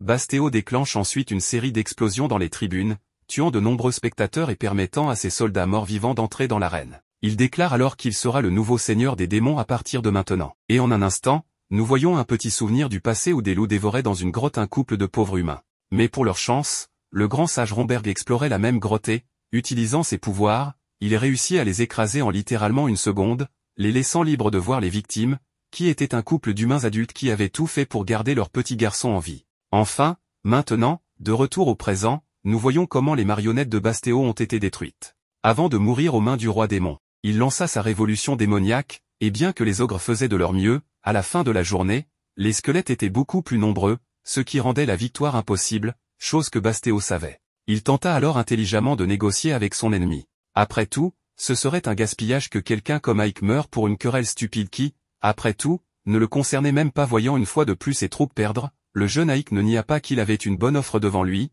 mais il ne pouvait tout de même pas accepter. Après tout, Ike n'obéirait jamais à quelqu'un d'autre que le Seigneur des Ténèbres. Il sortit alors sa baguette magique pour commencer à se battre, ce qui n'a fait rire que son ennemi, tandis qu'il appelait toute sa légion de squelettes pour mettre fin à la vie du pauvre jeune homme qui, une fois voyant le danger, commença à démontrer qu'il se défendrait si nécessaire, ce qui effraya un instant l'ennemi. Mais avec Basteo en arrière-plan, aucun soldat ne pouvait reculer, étant obligé de faire face à Ike, qui, de nulle part, put invoquer en même temps plusieurs portails interdimensionnels lançant des pointes dans la zone. Il y avait même un soldat qui utilisa sa propre tête pour distraire le mage afin d'essayer de l'attaquer par surprise, mais rien de tout cela ne servirait, car toute personne touchée par la magie d'Ike était simplement détruite par la pression de celle-ci. Voyant la grande quantité d'ennemis qui restaient, le mage commença à prendre de l'altitude, et une fois de plus, des flèches à la bonne distance, un autre puissant sort fut lancé depuis les airs, qui non seulement avait été assez fort pour arrêter tous ses ennemis, mais lui donna aussi la fenêtre pour aller après son ennemi, qui subirait une immense explosion à 1000 lieues grâce à Ike, qui parvint à détruire le corps de son ennemi, ne laissant que sa tête, qui continuait encore à parler pour une raison quelconque, tandis que le reste du corps effrayait Ike. Il découvrirait bientôt que la brigade des non-morts avait bien son nom, car tous étaient des êtres immortels, et peu importe combien de fois leur corps était détruit, ils ne cessaient simplement de ressusciter. Avant de recevoir à nouveau une attaque directe de tout le bataillon, ils utilisaient directement leur tête pour l'arrêter, ce qui le laissa exposé à une attaque directe d'un gobelin ennemi. Mais avec un sort de glace, il le détruit en un instant, et pour le reste des ennemis, un autre sort d'espace-temps fut celui qui les vaincrait. Bien qu'il y ait eu du progrès, il restait encore de nombreux ennemis, et le pire était que cela resterait toujours ainsi, car bien qu'il soit facile à vaincre, Bastéo savait qu'il régénérerait toujours, une chose très différente de la magie d'Aïk, qui avait une limite, et si utilisée en excès, finirait par être consommé jusqu'à le laisser suffisamment exposé pour qu'on en finisse avec lui. Et au loin, nous voyons à nouveau l'archer qui avait tiré sur Aïk dans le passé, revenant à essayer une fois de plus avec sa flèche qui cette fois ne put rien faire contre le jeune homme qui, malgré sa vie, finit par se fatiguer à cause de l'effort physique qu'il fournissait, et cela même fut remarqué par Bastéo, qui fut frappé par la forte résistance de son ennemi, mais après tout, ils étaient contre le capitaine du 7e escadron démoniaque. De toute façon, tout était une question de temps pour le vaincre. Aïk le savait bien, qui bientôt commença à s'effrayer de la grande quantité de magie qu'il avait utilisée en vain. Sachant que les morts-vivants ne mouraient pas car, au final, la magie ne pouvait pas affecter les cadavres. Mais avant d'être éliminé par 3 squelettes ennemis, nous voyons à nouveau la magie du jeune se manifester, cette fois sous la forme de lumière, avec une puissance suffisante pour faire disparaître les morts-vivants. Bien que tout cela fût confus pour Bastéo, qui ne pouvait que regarder à distance la destruction de tous ses subordonnés, un autre encore visait la tête d'Aïk. Mais avant de tirer, son bras fut mystérieusement coupé par Séphiro, qui était finalement arrivé pour soutenir Aïk. Et ce n'était pas tout, car d'autres subordonnés d'Aïk l'aident à nettoyer la zone des ennemis. Certains attendaient avec plus d'impatience de retrouver Aïk que d'autres, comme Lilith, qui se donnait à fond sur le champ de bataille. Avec Séphiro maintenant dans le combat, Bastéo savait qu'il avait peu de chances de gagner. Et pire encore, toutes ses chances s'effondrèrent quand le même seigneur démon qu'il avait tenté de tuer était toujours vivant derrière lui. Bien que, par chance, il n'était pas en colère. En fait, il offrit une autre opportunité au traître, lui promettant le pardon à condition qu'il puisse vaincre Aïk. Devant une telle proposition, Bastéo décida d'affronter directement le chef du 7e escadron, ce qui nous mena à un combat incroyable. À la surprise d'Aïk, Bastéo n'était pas aussi faible que le reste de son bataillon, parvenant non seulement à survivre en touchant sa magie, mais aussi à la détruire avec ses coups. Quand Aïk feignit de s'échapper pour que son ennemi libère une partie de son pouvoir, nous voyons à nouveau la même magie dorée qui désintégra de nombreux soldats morts-vivants. Cette magie consuma l'un des bras de Bastéo. Séphiro, à distance, reconnut immédiatement le sort, car il s'agissait de magie sainte légendaire, supposée disparue. Cette magie, si puissante, avait la capacité de tuer les démons. Malgré sa dangerosité, cela ne changea pas l'expression du roi démon qui, à distance, se contentait d'observer le combat. Sans autre option, Bastéo décida d'attaquer directement son ennemi dans un ultime effort pour gagner. Mais avant de voir ce qui se passait, un autre souvenir du passé nous revient, un jour magnifique où le même bébé, que nous avions vu presque dévoré par les loups, avait grandi. Romberg, qui l'avait élevé, lui demanda ce qu'il souhaitait le plus au monde. Aïk répondit qu'il ne voulait rien. Sans plus de mots, les cours de magie commencèrent pour le jeune garçon qui, dès son jeune âge, réalisait des sorts magiques et étudiait sans relâche, tandis que les jours passaient sans qu'il ne s'en rende compte. Un jour, dans le jardin de sa maison, Aïk demanda s'il existait un sort pour redonner vie aux fleurs fanées, ce qui pour Romberg était impossible, mais pas pour le jeune Aïk, qui possédait de la magie sainte. Cela suscita immédiatement la curiosité d'apprendre chez le petit. Mais son tuteur lui rappela qu'il était désormais un démon et ne pouvait se consacrer qu'aux malédictions. Il lui était interdit de pratiquer les arts blancs, car, en règle générale, la magie sainte était extrêmement difficile pour un démon. Après tout, cela avait beaucoup de sens d'apprendre que la magie sainte absorbait directement le pouvoir du cœur de son utilisateur, qui devait être aimant et compatissant. En d'autres termes, il fallait avoir un cœur pur, capable de se soucier des autres, ce qu'un démon ne posséderait pas facilement. Alors que le petit insistait, Romberg voulut lui faire comprendre combien il était dangereux. En fin de compte, il n'y avait rien qui effrayait un démon autant que la magie sainte. Si jamais il l'apprenait, il ne devait jamais la montrer au démon. Cependant, dans le présent, cette règle ne pouvait être respectée, car cette magie était utilisée pour vaincre un adversaire puissant. Peu importait, car en cet instant, Aïk voulait seulement comprendre comment un commandant pouvait ne pas se soucier de la vie de ses soldats. Même s'il savait qu'ils étaient des morts-vivants, il savait aussi que ce n'était pas juste. De plus, la trahison était une chose à laquelle Bastéo avait eu recours pour tenter de devenir le nouveau roi démon, ce qui ne faisait qu'enrager Aïk. Il savait qu'aucun dirigeant ne devait opprimer son peuple pour atteindre ses objectifs. Ces mots furent entendus par Dairokutan à distance, qui voyait simplement Bastéo épuisé tenter de trouver un moyen de s'en sortir. Rien ne pouvait cependant arrêter Aïk, qui activa à nouveau sa magie synthé, cette fois, parvint à tuer Bastéo pour de bon, éliminant toute possibilité qu'il ne revive. Séphiro, intrigué, voulut savoir où Aïk avait appris à utiliser un tel pouvoir. Aïk répondit simplement que c'était Romberg qui lui avait enseigné. Mais ce n'était pas l'important pour le jeune homme à ce moment-là. Ce qui comptait, c'était que Séphiro était en vie et n'était pas tombé face à l'ennemi, ce qui apaisait un peu tout ce qui s'était passé. Enfin, presque, car Dérocoûtant remarqua que, après que Bastéo ait révélé sa vraie nature en trahissant tout le royaume et en tombant au combat, il avait abandonné son poste de chef du 3e bataillon. Puisqu'Aïk avait mis fin à sa vie, il aurait la responsabilité de prendre en charge ce bataillon comme punition. Même si Aïk ne comprenait pas ce qui se passait, il ne put discuter après que le Seigneur des Ténèbres ait quitté la zone aussi vite que possible. Quand tout fut terminé, tout le groupe d'Aïk s'approcha pour se réjouir de sa victoire contre un autre chef de bataillon, chose que tout le monde ne pouvait pas accomplir. Cependant, Séphiro, après avoir vu ce qui s'était passé, ne put rester calme bien longtemps suite à la décision du Seigneur des Ténèbres. Elle voulut immédiatement faire quelque chose et alla voir Dérocoûtant pour discuter de sa décision, car Aïk était sous son commandement et c'était à elle de décider où il devait aller et ce qu'il devait faire. Mais la reine démoniaque lui rappela qui elle était. Si on parlait de rang, Séphiro se trouvait face à la reine, elle devait donc obéir à ses ordres. Malgré cela, Séphiro insista qu'elle était responsable du bien-être d'Aïk. Proche d'Aïk, la reine lui demanda ce qu'il pensait de cette situation. Dans une autre scène, Séphiro sortit du château très en colère contre le jeune homme qui avait trop parlé devant Dérocoûtant. Mais sa supérieure ne comprenait pas cette décision et voulut savoir si Aïk avait bien fait de révéler au Seigneur des Ténèbres qu'il était un humain. Même si cela ne posait peut-être pas de problème, Aïk remarqua qu'il était toujours en vie, car, lors de sa discussion avec Dérocoûtant, il commença à évoquer ses débuts dans une nouvelle ville où humains et démons cohabitaient. C'était le moyen le plus simple de réparer tous les dégâts de la région. Aujourd'hui, grâce à cette étrange décision, démons et humains s'entendaient beaucoup mieux. Il était courant de voir des ogres et des humains travailler ensemble dans les rues sans se nuire, s'entraidant même. Cela permettait aux enfants du village de grandir avec une autre vision des ogres, avec qui ils cohabitaient sans problème. Après cela, Aïk demanda la permission de parler franchement. Bien que ces mots puissent lui coûter la vie, il ne nia pas son véritable objectif dans ce monde, faire coexister humains et démons, malgré leurs différences.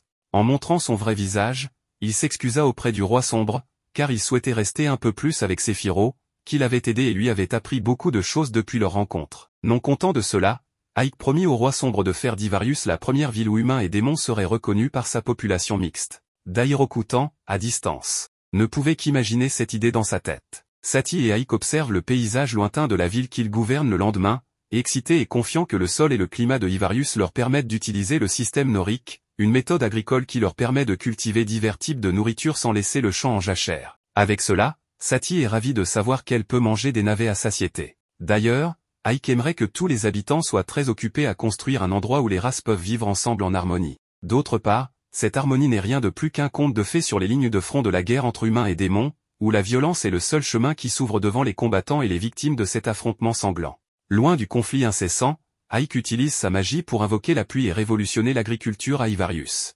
Dans le passé, la technique la plus connue consistait à cultiver du blé puis à laisser le champ reposer, créant des pâturages pour le bétail. Maintenant, pour éviter de laisser le champ vacant trop longtemps, ils cultiveront simultanément de l'orge, du blé, du trèfle et des navets, gardant toujours le champ occupé. En utilisant cette méthode, les humains et les démons ne manqueront jamais de nourriture. Avec ces derniers mots, les citoyens de Ivarius qui suivaient la mise en œuvre de la technique ont célébré autour de leur leader, Aïk. Plus tard, Satie sert du thé au gouverneur et le félicite pour être devenu le vice-commandant. Soudain, Giron fait irruption dans le bureau du leader en panique, l'appelant par son nom. Satie corrige l'orque en disant que le leader doit être adressé par son titre, donc le subordonné s'excuse profusément pour son manque de décorum et accepte toute punition.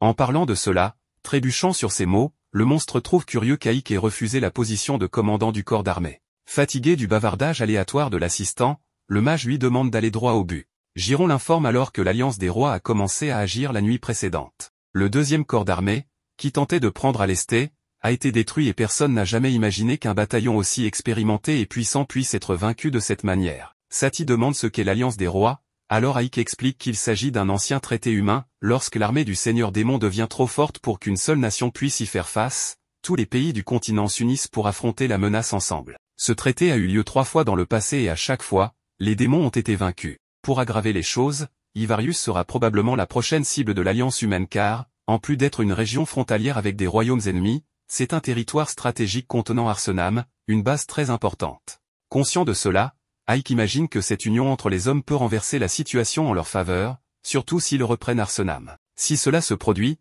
l'armée des monstres sera forcée de se retirer à Dvorberg, où se trouve le château du Seigneur Démon, et sera certainement acculée. En même temps, le rêve d'Ike de créer une ville où les deux races peuvent vivre en harmonie s'effondrera. Pour éviter que cela ne se produise, le mage évalue qu'il n'y a qu'un seul moyen de surmonter ces chiffres accablants. Quelques moments plus tard, lors d'une réunion avec ses deux commandants, Fiorentina tenait une arme à feu dans ses mains après avoir découvert qu'il est impossible de produire cette arme avec l'alchimie car, avec un seul tir, l'arme se casse. Il y a donc une limite claire à ce que l'alchimie peut faire en termes de durabilité et de précision des armes. Séphiro se demande s'ils peuvent simplement détruire l'ennemi avec la magie, mais Ike craint que son supérieur ne dévaste toute la ville, il préfère donc armer la population et organiser une défense qui ne détruit pas la maison des défenseurs. À ce propos, Fiorentina suggère d'assembler les pièces métalliques et en bois une par une pour construire les fusils. Sachant que ces pièces sont petites et complexes, le démon conseille de faire appel aux nains pour fournir ce service. Séphiro considère l'idée, mais se souvient que cette race a perdu la guerre contre les humains et erre maintenant séparément dans le monde,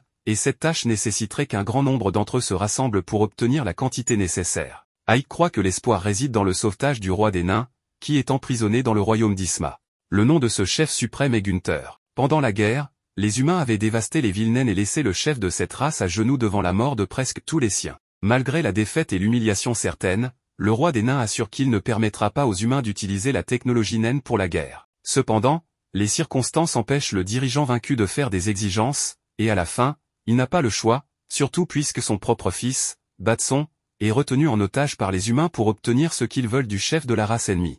Les humains veulent que les nains utilisent leurs compétences pour Isma, car ce n'est qu'à cette condition qu'ils permettront aux vaincus de vivre. Longtemps après la reddition, Gunther a passé ses longues journées dans la cellule à se demander comment son fils et les autres allaient. Soudain, il entend plusieurs rires des gardes à l'extérieur des barreaux et en voyant ce qui se passait, les soldats semblaient envoûtés par un étrange enchantement ou ivresse, et un démon apparaît pour ouvrir la cellule du nain avec la clé. Le nain se demande pourquoi un démon l'aiderait, mais Lilith n'a pas le temps de raconter toute l'histoire, car le sauvé insiste pour entendre une justification, allant même jusqu'à l'exiger agressivement. Le démon jette sur lui le même sort qu'elle a jeté sur les gardes. Giron demande ce qui se passe et Lilith n'a pas peur de répondre qu'elle en avait assez d'entendre le barbu crier dans son oreille. Cela dit, elle part sans dire au revoir tandis que Giron finit par dire seul que ce type qu'elle a assommé est simplement le chef suprême d'une race entière. Portant le sauvé sur ses épaules, l'orque est soulagé de ne pas voir de garde dans les couloirs alors qu'il s'échappe. D'autre part, Lilith déplore de ne pas avoir quelqu'un avec qui jouer jusqu'à présent. Giron lui rappelle que les ordres sont de sauver le prisonnier sans être remarqué,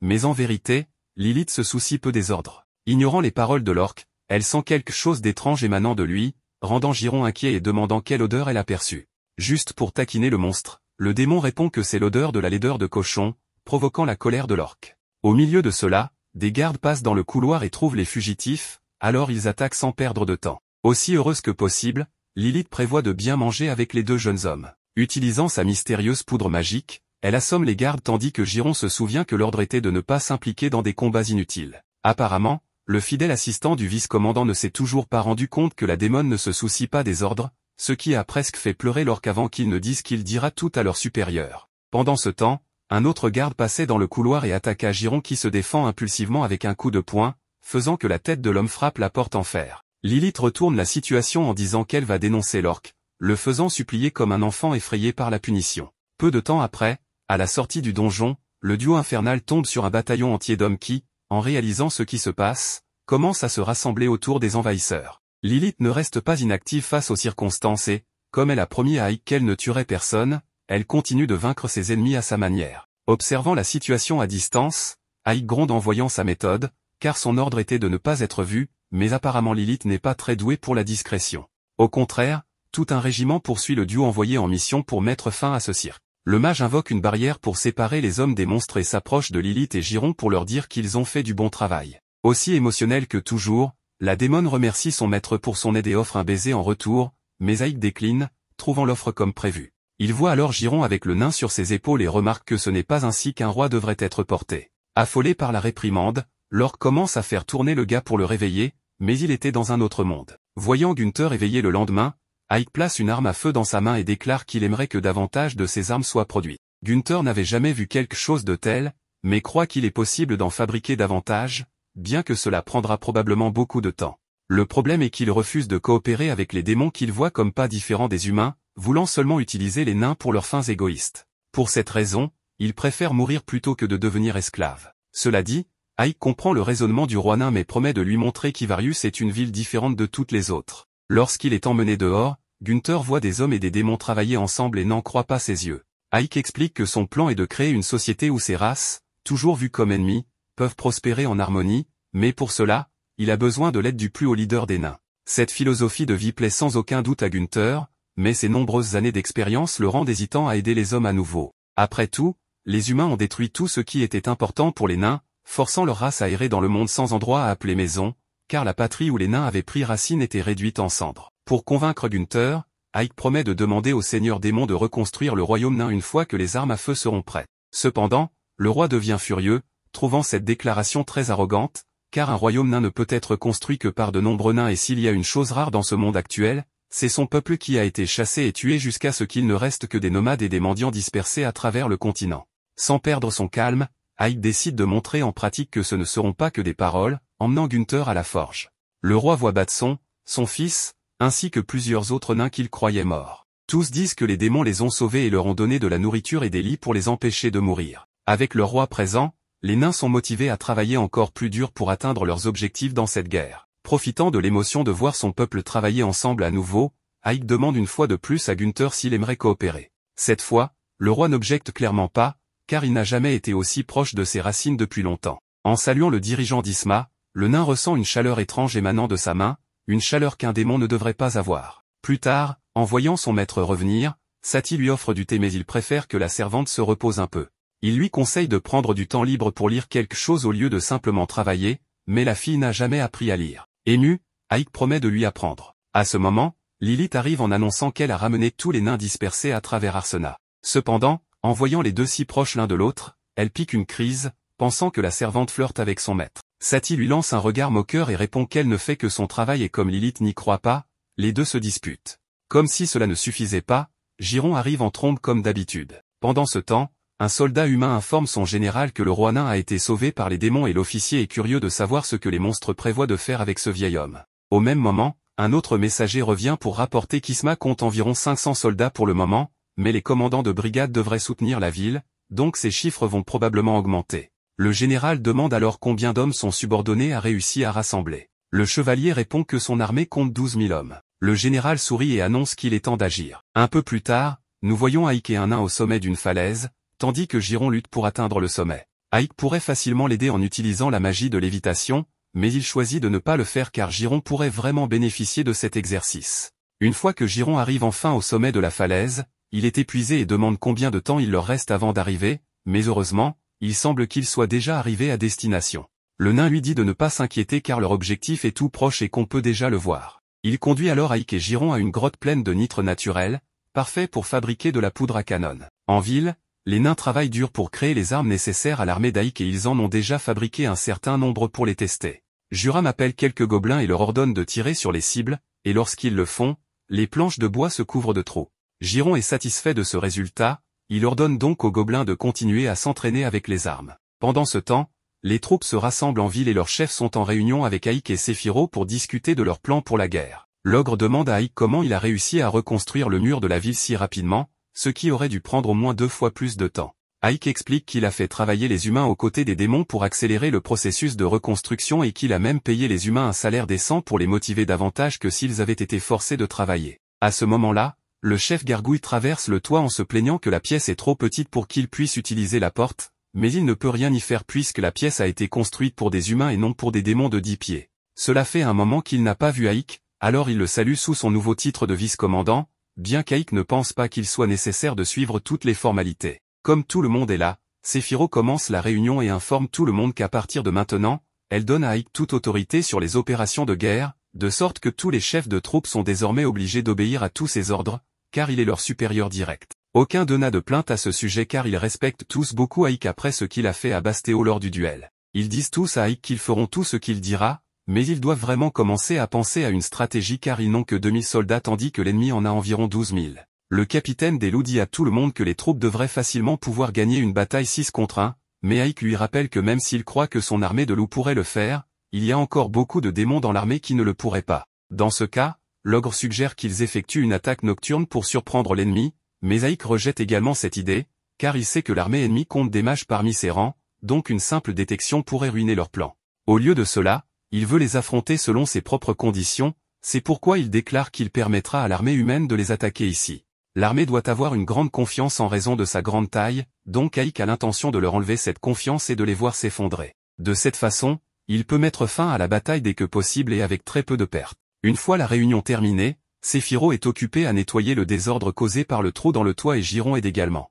En même temps, Aïk examine une carte et Séphiro lui dit que la ville est devenue si animée récemment. Elle est surprise qu'il soit si calme malgré le fait qu'ils vont partir en guerre dans quelques heures, mais Séphiro lui dit qu'elle n'a pas peur car elle sait que toutes les personnes ici feront de leur mieux pour défendre Ivarius, et bien qu'elle ne puisse pas participer au combat, elle peut encore aider en préparant la nourriture pour les soldats. Bien qu'elle ait encore quelques préoccupations concernant la préparation des repas, puisqu'elle doit préparer beaucoup de nourriture pour le grand groupe de soldats, la seule chose qu'elle sait cuisiner en grande quantité est la soupe. Elle demande à Aïk s'il a des suggestions pour elle, alors Aïk se lève et commence à chercher dans sa collection de livres. Cependant, elle lui dit qu'il n'a pas besoin d'aller aussi loin pour lui donner une réponse. Aïk lui dit que c'est important car ce que mangent les soldats peut directement affecter leur morale, donc il doit faire de son mieux pour s'assurer que ses hommes mangent les meilleurs repas possibles. Il est juste content qu'il n'y ait pas de pénurie alimentaire en ce moment, car cela aurait été catastrophique pour la force de l'armée. En feuilletant un vieux livre de recettes, Aïk demande à Sati s'ils ont du riz, et après qu'elle ait confirmé, il lui suggère d'essayer de faire quelque chose appelé riz frit. Après avoir appris la recette, Sati se rend immédiatement dans la cuisine pour commencer à cuisiner. Bien qu'elle ait entendu parler de la recette il y a seulement quelques minutes, ses compétences culinaires sont assez bonnes pour la réaliser. Une fois terminée, elle sert à Aïk un peu de riz, et ils sont tous les deux satisfaits du résultat. Le riz frit ne prend pas beaucoup de temps à préparer et peut être fait en grande quantité, tout en étant délicieux, ce qui devrait aider à remonter le moral des soldats une fois qu'ils y auront goûté. Pour l'instant, ils se préparent à manger leur riz frit ensemble, mais avant qu'ils ne puissent prendre la première bouchée, ils sont interrompus par Giron, qui est jaloux qu'il mange une si délicieuse nourriture sans l'inviter. Aïk demande à Giron s'il veut aussi une assiette de riz, et il accepte avec enthousiasme, alors Sati lui en prépare une également. Cependant, avant qu'ils ne puissent commencer à manger, ils sont à nouveau interrompus par Lilith, qui est jalouse que les autres mangent un repas avec Aïk sans elle, donc elle veut aussi se joindre à eux. Lilith et Giron sont émerveillés par la saveur merveilleuse du riz, en particulier Lilith, qui demande avec empressement à Sati une deuxième portion. Mais Sati lui sert une portion un peu trop généreuse, ce qui amène Lilith à l'accuser de vouloir la faire grossir. Elle commence à se défier du regard, et Aïk souhaite juste qu'elle partage le repas sans se disputer pour une fois. Après cela, Aïk fait le point sur tout ce qu'il a fait en préparation de l'invasion de l'Alliance. Il a entièrement réparé les murs de la ville, rassemblé une grande armée pour combattre, et les a tous équipés de fusils pour assurer leur victoire. La prochaine étape de son plan est d'appliquer sa stratégie. Au même moment, un ogre chargé de la surveillance remarque l'approche de l'armée de l'Alliance, alors il sonne l'alarme et informe tout le monde qu'il est temps de se préparer à la guerre. Giron arrive en courant pour informer Aïk qu'il est temps pour l'armée de commencer l'attaque, alors Aïk sort et se tient devant l'Alliance avec ses troupes. Il leur dit que si l'Alliance parvient à passer, elle attaquera Arsenam, ce qui serait dévastateur pour l'armée des démons. Il dit donc qu'ils doivent protéger Ivarius à tout prix. Tout le monde est d'accord et commence à applaudir, mais en même temps, le commandant de l'armée humaine dit qu'il est déçu parce que les démons sont beaucoup moins nombreux qu'il ne l'avait imaginé. Il s'est donné beaucoup de mal pour engager les meilleurs soldats du pays, mais il semble qu'il s'est inquiété pour rien, et il pense que son armée est peut-être un peu trop puissante pour cette bataille. En fait, il ne considère plus cela comme une guerre, mais plutôt comme une extermination, alors il ordonne à ses hommes de charger et de s'assurer que chaque monstre immonde meurt. Mais alors que l'armée humaine avance et commence à utiliser son artillerie lourde, Aïk lance une barrière pour défendre le château de tous les projectiles entrants. Cependant, le commandant humain n'est pas déconcerté et ordonne à ses troupes de tirer une autre salve. Il continue de faire cela en espérant submerger la barrière d'Aïk, mais Aïk ne montre aucun signe de fatigue, ce qui fait que ses soldats commencent à applaudir encore une fois. Aïk s'attendait à ce qu'ils commencent l'attaque de cette manière, mais il essaie actuellement d'anticiper leur prochain mouvement. Le commandant humain voit que la barrière bloque toutes leurs attaques, mais il semble avoir un plan en tête, alors il ordonne à ses soldats de tirer une autre salve. Lilith et Giron se moquent de l'armée humaine pour tirer sans cesse sur la barrière d'Aïk, même si c'est inutile. Mais cette fois, il semble que les humains aient pris en compte la barrière d'Aïk, car ils ont fait appel à leurs magiciens pour la perturber. Cela rend la barrière d'Aïk instable et permet aux projectiles d'atteindre leur cible. Avec la barrière désormais abattue, le commandant humain ordonne à sa première escouade de soldats de commencer l'attaque. Cependant, alors que les soldats chargent vers les murs, ils sont arrêtés net lorsqu'ils voient un titan émerger de derrière les murs et commencer à leur lancer des pierres. Les soldats voient certains de leurs camarades se faire écraser par les pierres, ils commencent à envisager de fuir. Mais lorsque d'autres soldats commencent à tirer des flèches sur eux, ils utilisent tout leur bouclier pour se défendre et réalisent qu'ils peuvent également tirer sur le géant. Avant que celui-ci ne puisse lancer une autre pierre, ils lui tirent plusieurs flèches dans la poitrine et le renversent. Ils continuent à tirer des flèches sur les personnes sur le mur, forçant Giron et les autres à se mettre à l'abri. Ike dresse une autre barrière pour arrêter les flèches, mais les soldats sont déjà trop proches et commencent à accrocher des échelles au mur pour grimper. Les soldats d'Ike ne vont évidemment pas les laisser grimper sans réagir, ils commencent donc à tirer des flèches et à jeter des pierres pour tenter de repousser les humains. Cependant, les humains ont l'avantage du nombre, donc s'ils continuent à grimper, tôt ou tard, l'un d'entre eux atteindra le sommet. Mais aucun d'entre eux ne réussira pour le moment. Alors que la bataille fait rage, le vice-commandant des humains remarque que les démons sont beaucoup plus résilients qu'ils ne le pensaient, mais en continuant à attaquer ainsi, ils finiront par submerger les démons. Cependant, en voyant ces hommes mourir au combat, le commandant humain ne pense qu'à ce qu'il va manger pour le dîner ce soir. Il veut en finir le plus vite possible pour pouvoir se détendre, il décide donc de tirer une autre catapulte sur le mur, même si beaucoup de ces hommes se trouvent directement sur la trajectoire. Le vice-commandant essaie de lui faire remarquer qu'une telle action mettrait en danger la vie de ces hommes, mais le commandant s'en moque et ordonne quand même de tirer les catapultes. Ike voit les projectiles arriver, il essaie de dresser une barrière, mais celle-ci est de nouveau perturbée. Il dit alors à tout le monde de se préparer à l'impact. Tous courent se mettre à l'abri lorsque la salle frappe les murs de plein fouet, causant de lourds dégâts à la structure du mur et de nombreuses victimes des deux côtés, aussi bien chez les démons que chez les humains. Giron réussit à s'en sortir vivant et Lilith est absolument écœurée que le commandant humain soit prêt à tuer ses propres hommes juste pour pouvoir percer le mur. Ike est à la fois attristé et en colère par le mépris total du commandant humain pour la vie humaine. Le commandant sourit avec arrogance, montrant qu'il prend plaisir à la situation et, sans une seconde de réflexion ou un soupçon de remords, il ordonne à la deuxième escouade de soldats d'attaquer par le trou dans le mur. Les soldats d'Ike sortent pour intercepter les soldats, mais la bataille est maintenant grandement déséquilibrée en leur défaveur. Ainsi, son rêve d'enfant ne deviendrait jamais réalité, même si au loin, il y avait encore des démons qui luttaient férocement sans se rendre, comme Lilith, qui, bien que très supérieure en force, ne pouvait pas changer le fait qu'elle faisait face à un nombre gigantesque d'ennemis. Quoi qu'il en soit, elle, tout comme le reste des serviteurs d'Ike, ne permettrait à personne de passer au château. Pour aggraver la situation, le messager, qui possédait toutes les armes, ne pouvait pas les utiliser à ce moment-là, car étant en petit groupe, il risquait sûrement de blesser involontairement l'un de ses propres membres. Ce problème fut résolu lorsqu'un des chefs loups amena toute sa meute au combat, où, avec ses griffes, il put éliminer une quantité incroyable d'ennemis en même temps. Lui, avec le reste des loups, put ainsi gagner quelques précieuses secondes, mais bien sûr, l'ennemi ne se rendrait pas et, avec plus de soldats à disposition, il continuait d'arriver de plus en plus nombreux. Cependant, il ne faut pas oublier que ceux-ci étaient bien loin des ogres, ce qui permit à ces derniers de commencer à tirer sur tous les ennemis devant eux, blessant un grand nombre d'entre eux. Bien que ces armes ne disposaient que d'une balle par tir, car elles se rechargeaient à l'ancienne, il y avait 2, voire 3 pelotons dans la même rangée, de sorte que ce problème n'était pas majeur. Cela permit au château de gagner encore plus de temps, car les balles étaient extrêmement efficaces contre l'ennemi. Cette efficacité, combinée à l'aide des loups, fut plus que suffisante pour que de nombreux soldats soient effrayés et décident de fuir le combat aussi vite que possible, car leur vie commençait à être en danger. Néanmoins, les loups de la région étaient prêts à continuer le massacre, jusqu'à ce qu'un signal étrange émanant de leur corps amène le chef loup à ignorer les humains, car, selon lui, son tour était terminé. Ce dernier point n'a pas beaucoup de sens pour nous, et c'est pourquoi nous voyons une histoire du passé où Ike demandait une guerre très brève, avec le moins de victimes possible. Cela agaçait encore les chefs des bêtes, qui, bien qu'ils comprenaient que c'était le meilleur scénario pour tous, ne comprenaient toujours pas la demande d'Ike. Ike leur avait simplement demandé de se battre de toutes leurs forces pour vaincre l'ennemi. Cette confusion dans les paroles provoqua une certaine colère chez le chef des loups, qui ne savait pas s'il était pris pour un imbécile, mais la servante d'Ike demanda simplement un peu de calme, car il devait sûrement y avoir une explication, mais pas pour nous.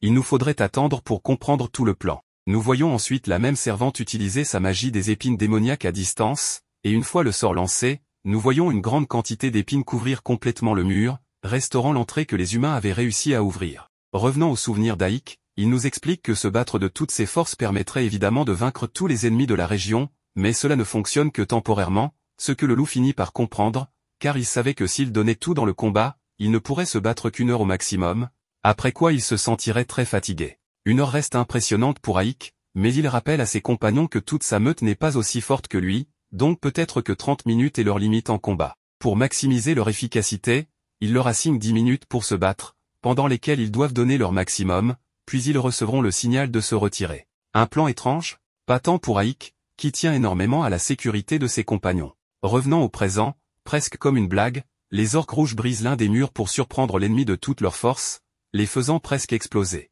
Cela irrite légèrement celle qui vient de sceller les murs, mais elle se rappelle qu'Aïk lui a demandé de rester calme, car tout le monde ne suivra pas le plan à 100%. De même, l'ogre ordonne à tous ses hommes d'écraser tous les humains devant eux, ce qui signifie que le plan d'Aïk ne sera pas totalement respecté. Néanmoins, cela force tous les humains de la zone à reculer de peur, car ils vont être écrasés par de très grands ennemis. Ce moment est prédit par Aïk, qui sait qu'après le retrait des loups, ce sera au tour des ogres. Bien que cela agace un peu le chef des loups, Beyo, le chef des ogres demande simplement du calme, car il commence à comprendre que le plan consiste à alterner les guerriers pour ne jamais avoir de forces épuisées. Après tout, tant qu'il se repose, rien de grave ne peut arriver, ce qui calme le chef des loups, Beyo. Revenant au présent, les ogres trouvent cela très facile et attendent simplement la prochaine étape du plan.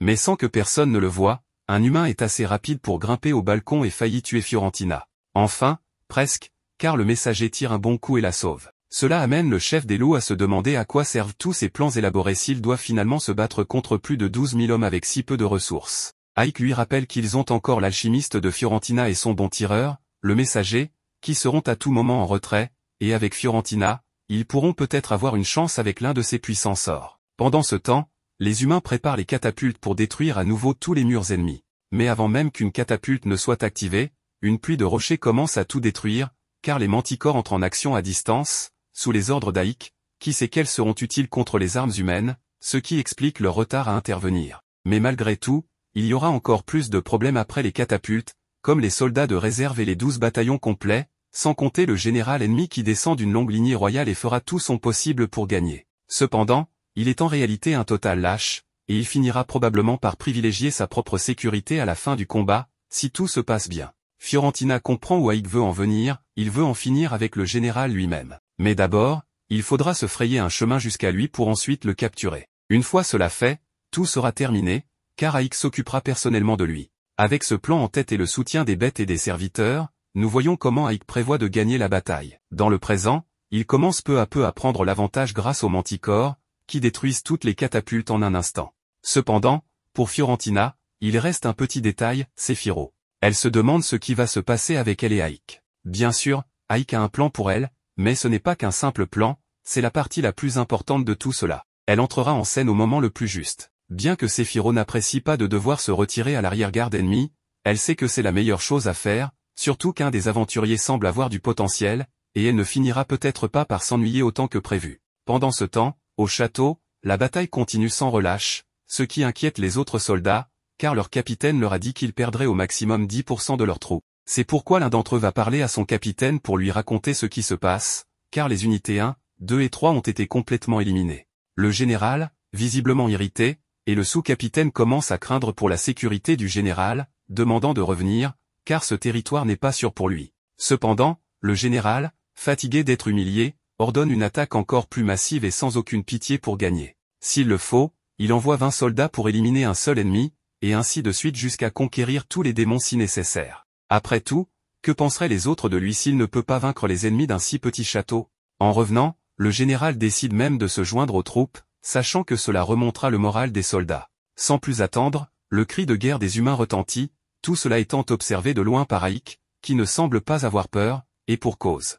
Avec sa puissante magie, il fait trembler la terre jusqu'à ce qu'elle se fissure et engloutisse une bonne partie des soldats. Cela n'aurait pas été possible sans son autre plan secret, qui consiste à piéger les mages ennemis au milieu des distractions, les empêchant ainsi de perturber à nouveau avec leur magie. Le commandant humain se retrouve à terre, le séisme ayant été si violent que son cheval s'est enfui. Aïk se tient alors devant lui, rappelant comment ces hommes sont morts en défendant leur foyer, et qu'il y aura un prix à payer pour cet affront. Et quel meilleur moyen de le faire qu'en prenant sa vie, ce qui mettrait fin à la guerre, car les soldats restants n'auront d'autre choix que de fuir, leur vie en dépendant, blâmant le général pour s'être laissé capturer par l'ennemi. Bien que cela aurait été facile pour Aïk, une part d'humanité subsiste en lui, alors il offre au commandant une chance de s'en aller à condition qu'il retire toutes ses troupes pour se sauver. Néanmoins, le commandant doute des paroles d'Aïk, jurant que même s'il meurt, ces hommes continueront de se battre, car personne ne leur donnera l'ordre d'arrêter. Cela laisse au roi des nains une opportunité qu'il saisit pour porter un coup puissant au torse du général humain, contre lequel il a tant de rancune. Après la blessure au torse, le roi des nains cherche à se venger pour toutes ses pertes passées, mais la magie d'Aïk l'en empêche. Pourtant, la volonté du roi des nains est si forte que même les chaînes d'Aïk peinent à contenir sa soif de vengeance. Finalement, le commandant donne l'ordre de battre en retraite pour ne pas mourir ce jour-là. Une fois les troupes dispersées, on peut dire que la victoire appartient à Aïk. Mais le roi des nains a une autre perception de ce qui s'est passé, affirmant qu'Aïk regrettera un jour de ne pas avoir tué cet humain, qui reviendra sûrement pour se venger dans le futur. Aïk, cependant, n'accorde aucune importance à ces paroles, se disant que d'ici là, il sera assez puissant pour vaincre ce bataillon à lui seul. Cela n'enlève rien au fait que la victoire revient aux démons, qui, malgré leur nombre réduit, réussissent à détruire 12 bataillons complets. Cela amène le messager à offrir un grand câlin, bien que Lilith pense que c'est impensable, car c'est son rôle dans ce monde, et puisqu'ils se battent pour Aïk, pourquoi ne pas essayer de gagner aussi ce câlin? Même les bêtes légendaires ne peuvent nier qu'il est incroyable d'accomplir un tel exploit. Cependant, il reste encore la tâche de Séphiro, qui à ce moment-là est entouré par l'ennemi.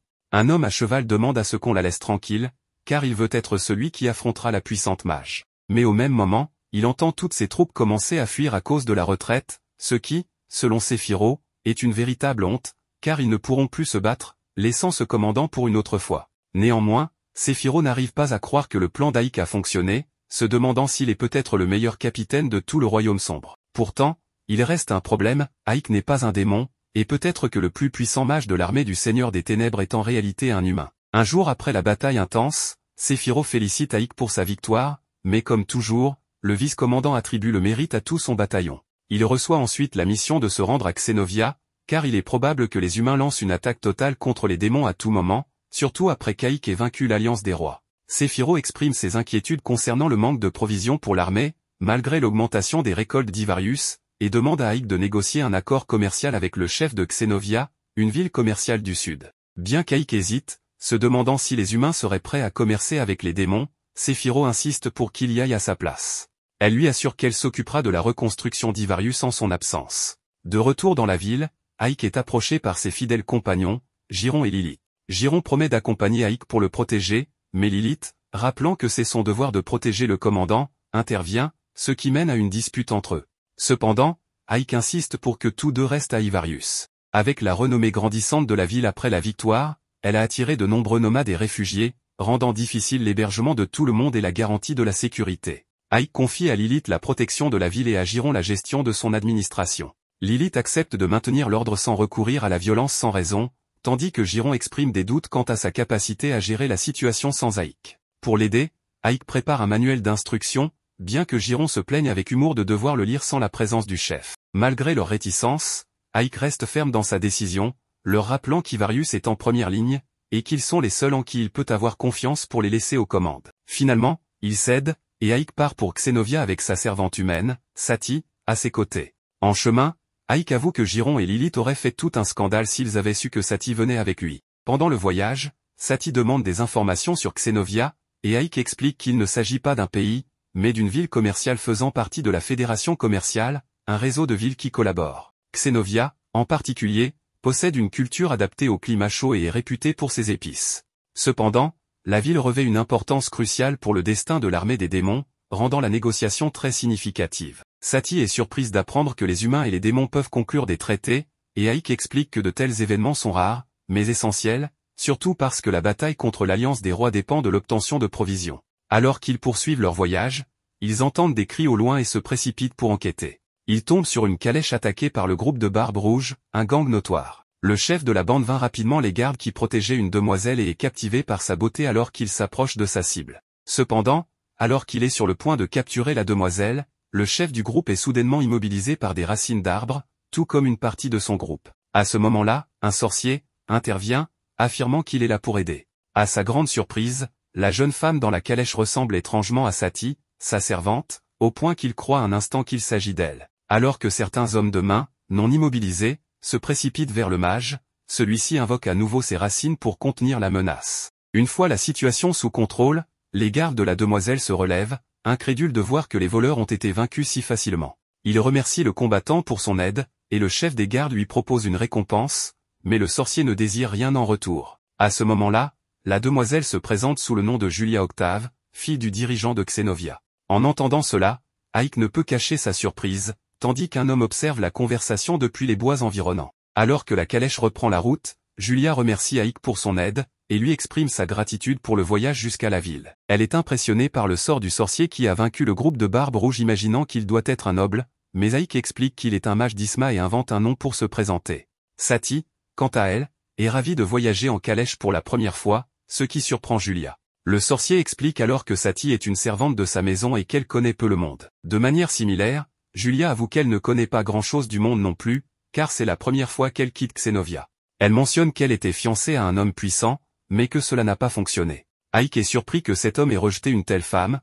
mais elle explique que c'est en fait elle qui l'a rejetée. En réalité, elle se considère chanceuse d'avoir eu le courage de le faire. À leur arrivée à Xenovia, les visiteurs sont conduits par la noble femme auprès de la dirigeante locale, Eltoria Octave, qui est également la mère de Julia. Elle est à la tête de la fédération commerciale et, bien qu'elle soit occupée, elle accepte de discuter avec les visiteurs. Aïk observe Eltoria et se souvient qu'elle a obtenu sa position prestigieuse grâce à son talent. Bien qu'il ait trouvé sa fille au bon moment, cela ne garantit pas que cette conversation sera facile. Eltoria demande rapidement à Julia de les laisser seuls et se met directement au sujet principal. Elle veut savoir ce qu'un membre de l'armée du Seigneur Démon veut avec elle. Aïk est surpris qu'elle sache déjà qui il est. Malgré la conviction dans la voix de la dirigeante, le mage la questionne sur la raison qui la pousse à penser cela. Eltoria explique qu'il n'existe aucun mage nommé Raik à Isma, et de plus, Julia et les gardes lui ont rapporté que l'étranger est un puissant lanceur de sorts. Reconnaissant qu'il ne peut plus dissimuler la vérité, Aïk admet qu'il est bien le dirigeant d'Ivarius et qu'il est humain, bien qu'il combatte pour les démons. Il révèle qu'il a été élevé par Romberg, le roi immortel, en tant qu'être démoniaque, malgré ses origines humaines. Son objectif à Xenovia est de négocier un accord commercial. Eltoria avoue qu'elle n'a jamais entendu parler de telles transactions entre les deux races, surtout en sachant que les démons cherchent à détruire les humains. Aïk argue que c'était le cas par le passé, mais que lui, par exemple, lutte pour promouvoir la coexistence entre les deux races. N'ayant jamais entendu parler de telles intentions, la dirigeante de la fédération ne cache pas sa surprise. Cependant, en regardant l'humain à côté du commandant, Eltoria se souvient que l'actuel roi démon est considéré comme différent de ses prédécesseurs. Malgré cela, elle reste méfiante, car selon elle, un démon reste un démon, et elle ne croit pas qu'il soit digne de confiance. Sinon, Eltoria demande des preuves, mais Aïk n'a aucune preuve concrète qui pourrait sceller un accord entre les deux camps. Cependant, il mentionne les graves problèmes que la fédération rencontre avec Karossa dit Barbe Rouge, et propose d'éliminer cette menace. Eltoria admet que ces bandits causent des dégâts équivalents au budget annuel d'une ville entière, et les laisser en liberté ne fera qu'aggraver la situation. En tant que dirigeante de la fédération, son rôle est de protéger le commerce, donc elle envisage d'accepter l'aide du commandant de la brigade immortelle, mais à certaines conditions. Tout d'abord, il doit éliminer les pirates, comme il l'a promis. Enfin, il doit épouser sa fille Julia.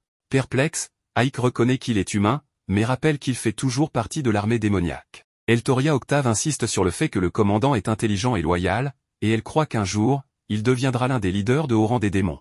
En tant que représentante suprême de la fédération commerciale, il serait avantageux pour elle de tisser des liens avec un chef militaire de ce calibre. Soudain, un soldat apparaît, les alertant que les pirates attaquent le port. Les envahisseurs ont accosté leur navire et se préparent à piller les biens de la ville, capturer les femmes, et tuer tous les hommes. Des boulets de canon sont tirés sur les structures, les réduisant en décombres. Devant le chef des voleurs, connu sous le nom de Karossa, les pirates reçoivent l'ordre d'écraser quiconque n'obéit pas. Observant l'attaque depuis sa fenêtre, Eltoria exige une réponse rapide d'Aïk. Peu après, il se rend au port avec Sati, et sauve l'un des soldats de Xenovia des décombres. L'homme explique que les pirates étaient après la cargaison d'un des navires qui devait partir aujourd'hui. Bien que la cible ne soit qu'un seul vaisseau, le garde prévient Aïk de ne pas sous-estimer les pirates, car leur chef Koza est un puissant mage, capable de lancer les attaques les plus inattendues. D'autant plus que Xenovia n'a jamais découvert leur repère. Face à cela, Aïk suggère d'attendre la prochaine attaque avant de planifier une contre-attaque, afin de mieux préparer les défenses. Plus tard, le commandant des démons rejoint les responsables de Xenovia pour élaborer une stratégie, tandis que Sati, se sentant peu utile dans cette situation, part préparer les repas. Quand elle arrive dans la cuisine, une résidente la prend pour Julia Octave, ce que la servante corrige rapidement. Après s'être excusée, la femme mentionne qu'elle aimerait aider, mais qu'elle se ferait gronder si elle permettait aux invités d'assister. Pendant ce temps, Julia va voir Aïk et l'entraîne dans sa chambre pour discuter du mariage. Le commandant lui assure qu'il convaincra sa mère de changer d'avis, car il est certain que la fille est mal à l'aise avec cela. Mais la vérité est que Julia est motivée à épouser l'officier parce qu'elle est tombée amoureuse de lui au premier regard. Aïk réfléchit, car ils ne se connaissent que depuis moins d'une journée. La jeune fille pleure alors et lui demande s'il ne l'aime pas. Embarrassé, le jeune homme essaie d'expliquer que les choses vont trop vite, tandis que Satie observe la conversation à travers la fente de la porte et réfléchit au fait que les nobles sont étranges avec cette habitude d'épouser quelqu'un qu'ils connaissent à peine. De plus, elle ressent quelque chose d'étrange à propos de la possibilité que cette femme épouse son patron. Ike remarque cette réaction de la servante et part à sa recherche, mais Satie a déjà disparu. Pour se distraire, la jeune fille part à la recherche d'ingrédients qui pourraient plaire à Ike. Après tout, elle n'est qu'une servante et rien de plus. Non loin de là, l'homme qui espionnait chacun des mouvements des étrangers dans la ville réapparaît, cette fois en espionnant uniquement Satie. Alors que la jeune fille entre dans une ruelle pour faire ses courses, l'homme l'attrape par derrière et la frappe pour l'assommer. Un peu plus tard, elle se retrouve dans une cachette de pirates, à la demande du capitaine Carossa. Ou plutôt, il avait demandé la fille du chef de Xenovia, mais le pirate a fini par confondre Julia avec Satie. Pensant qu'il sera promu pour son excellent travail, le sbire éclate de rire, ce qui permet à Satie de profiter de la distraction pour commencer à courir. En atteignant une porte, elle sort et se retrouve en pleine mer, complètement isolée au milieu de l'océan, entourée de tous ces hommes malveillants.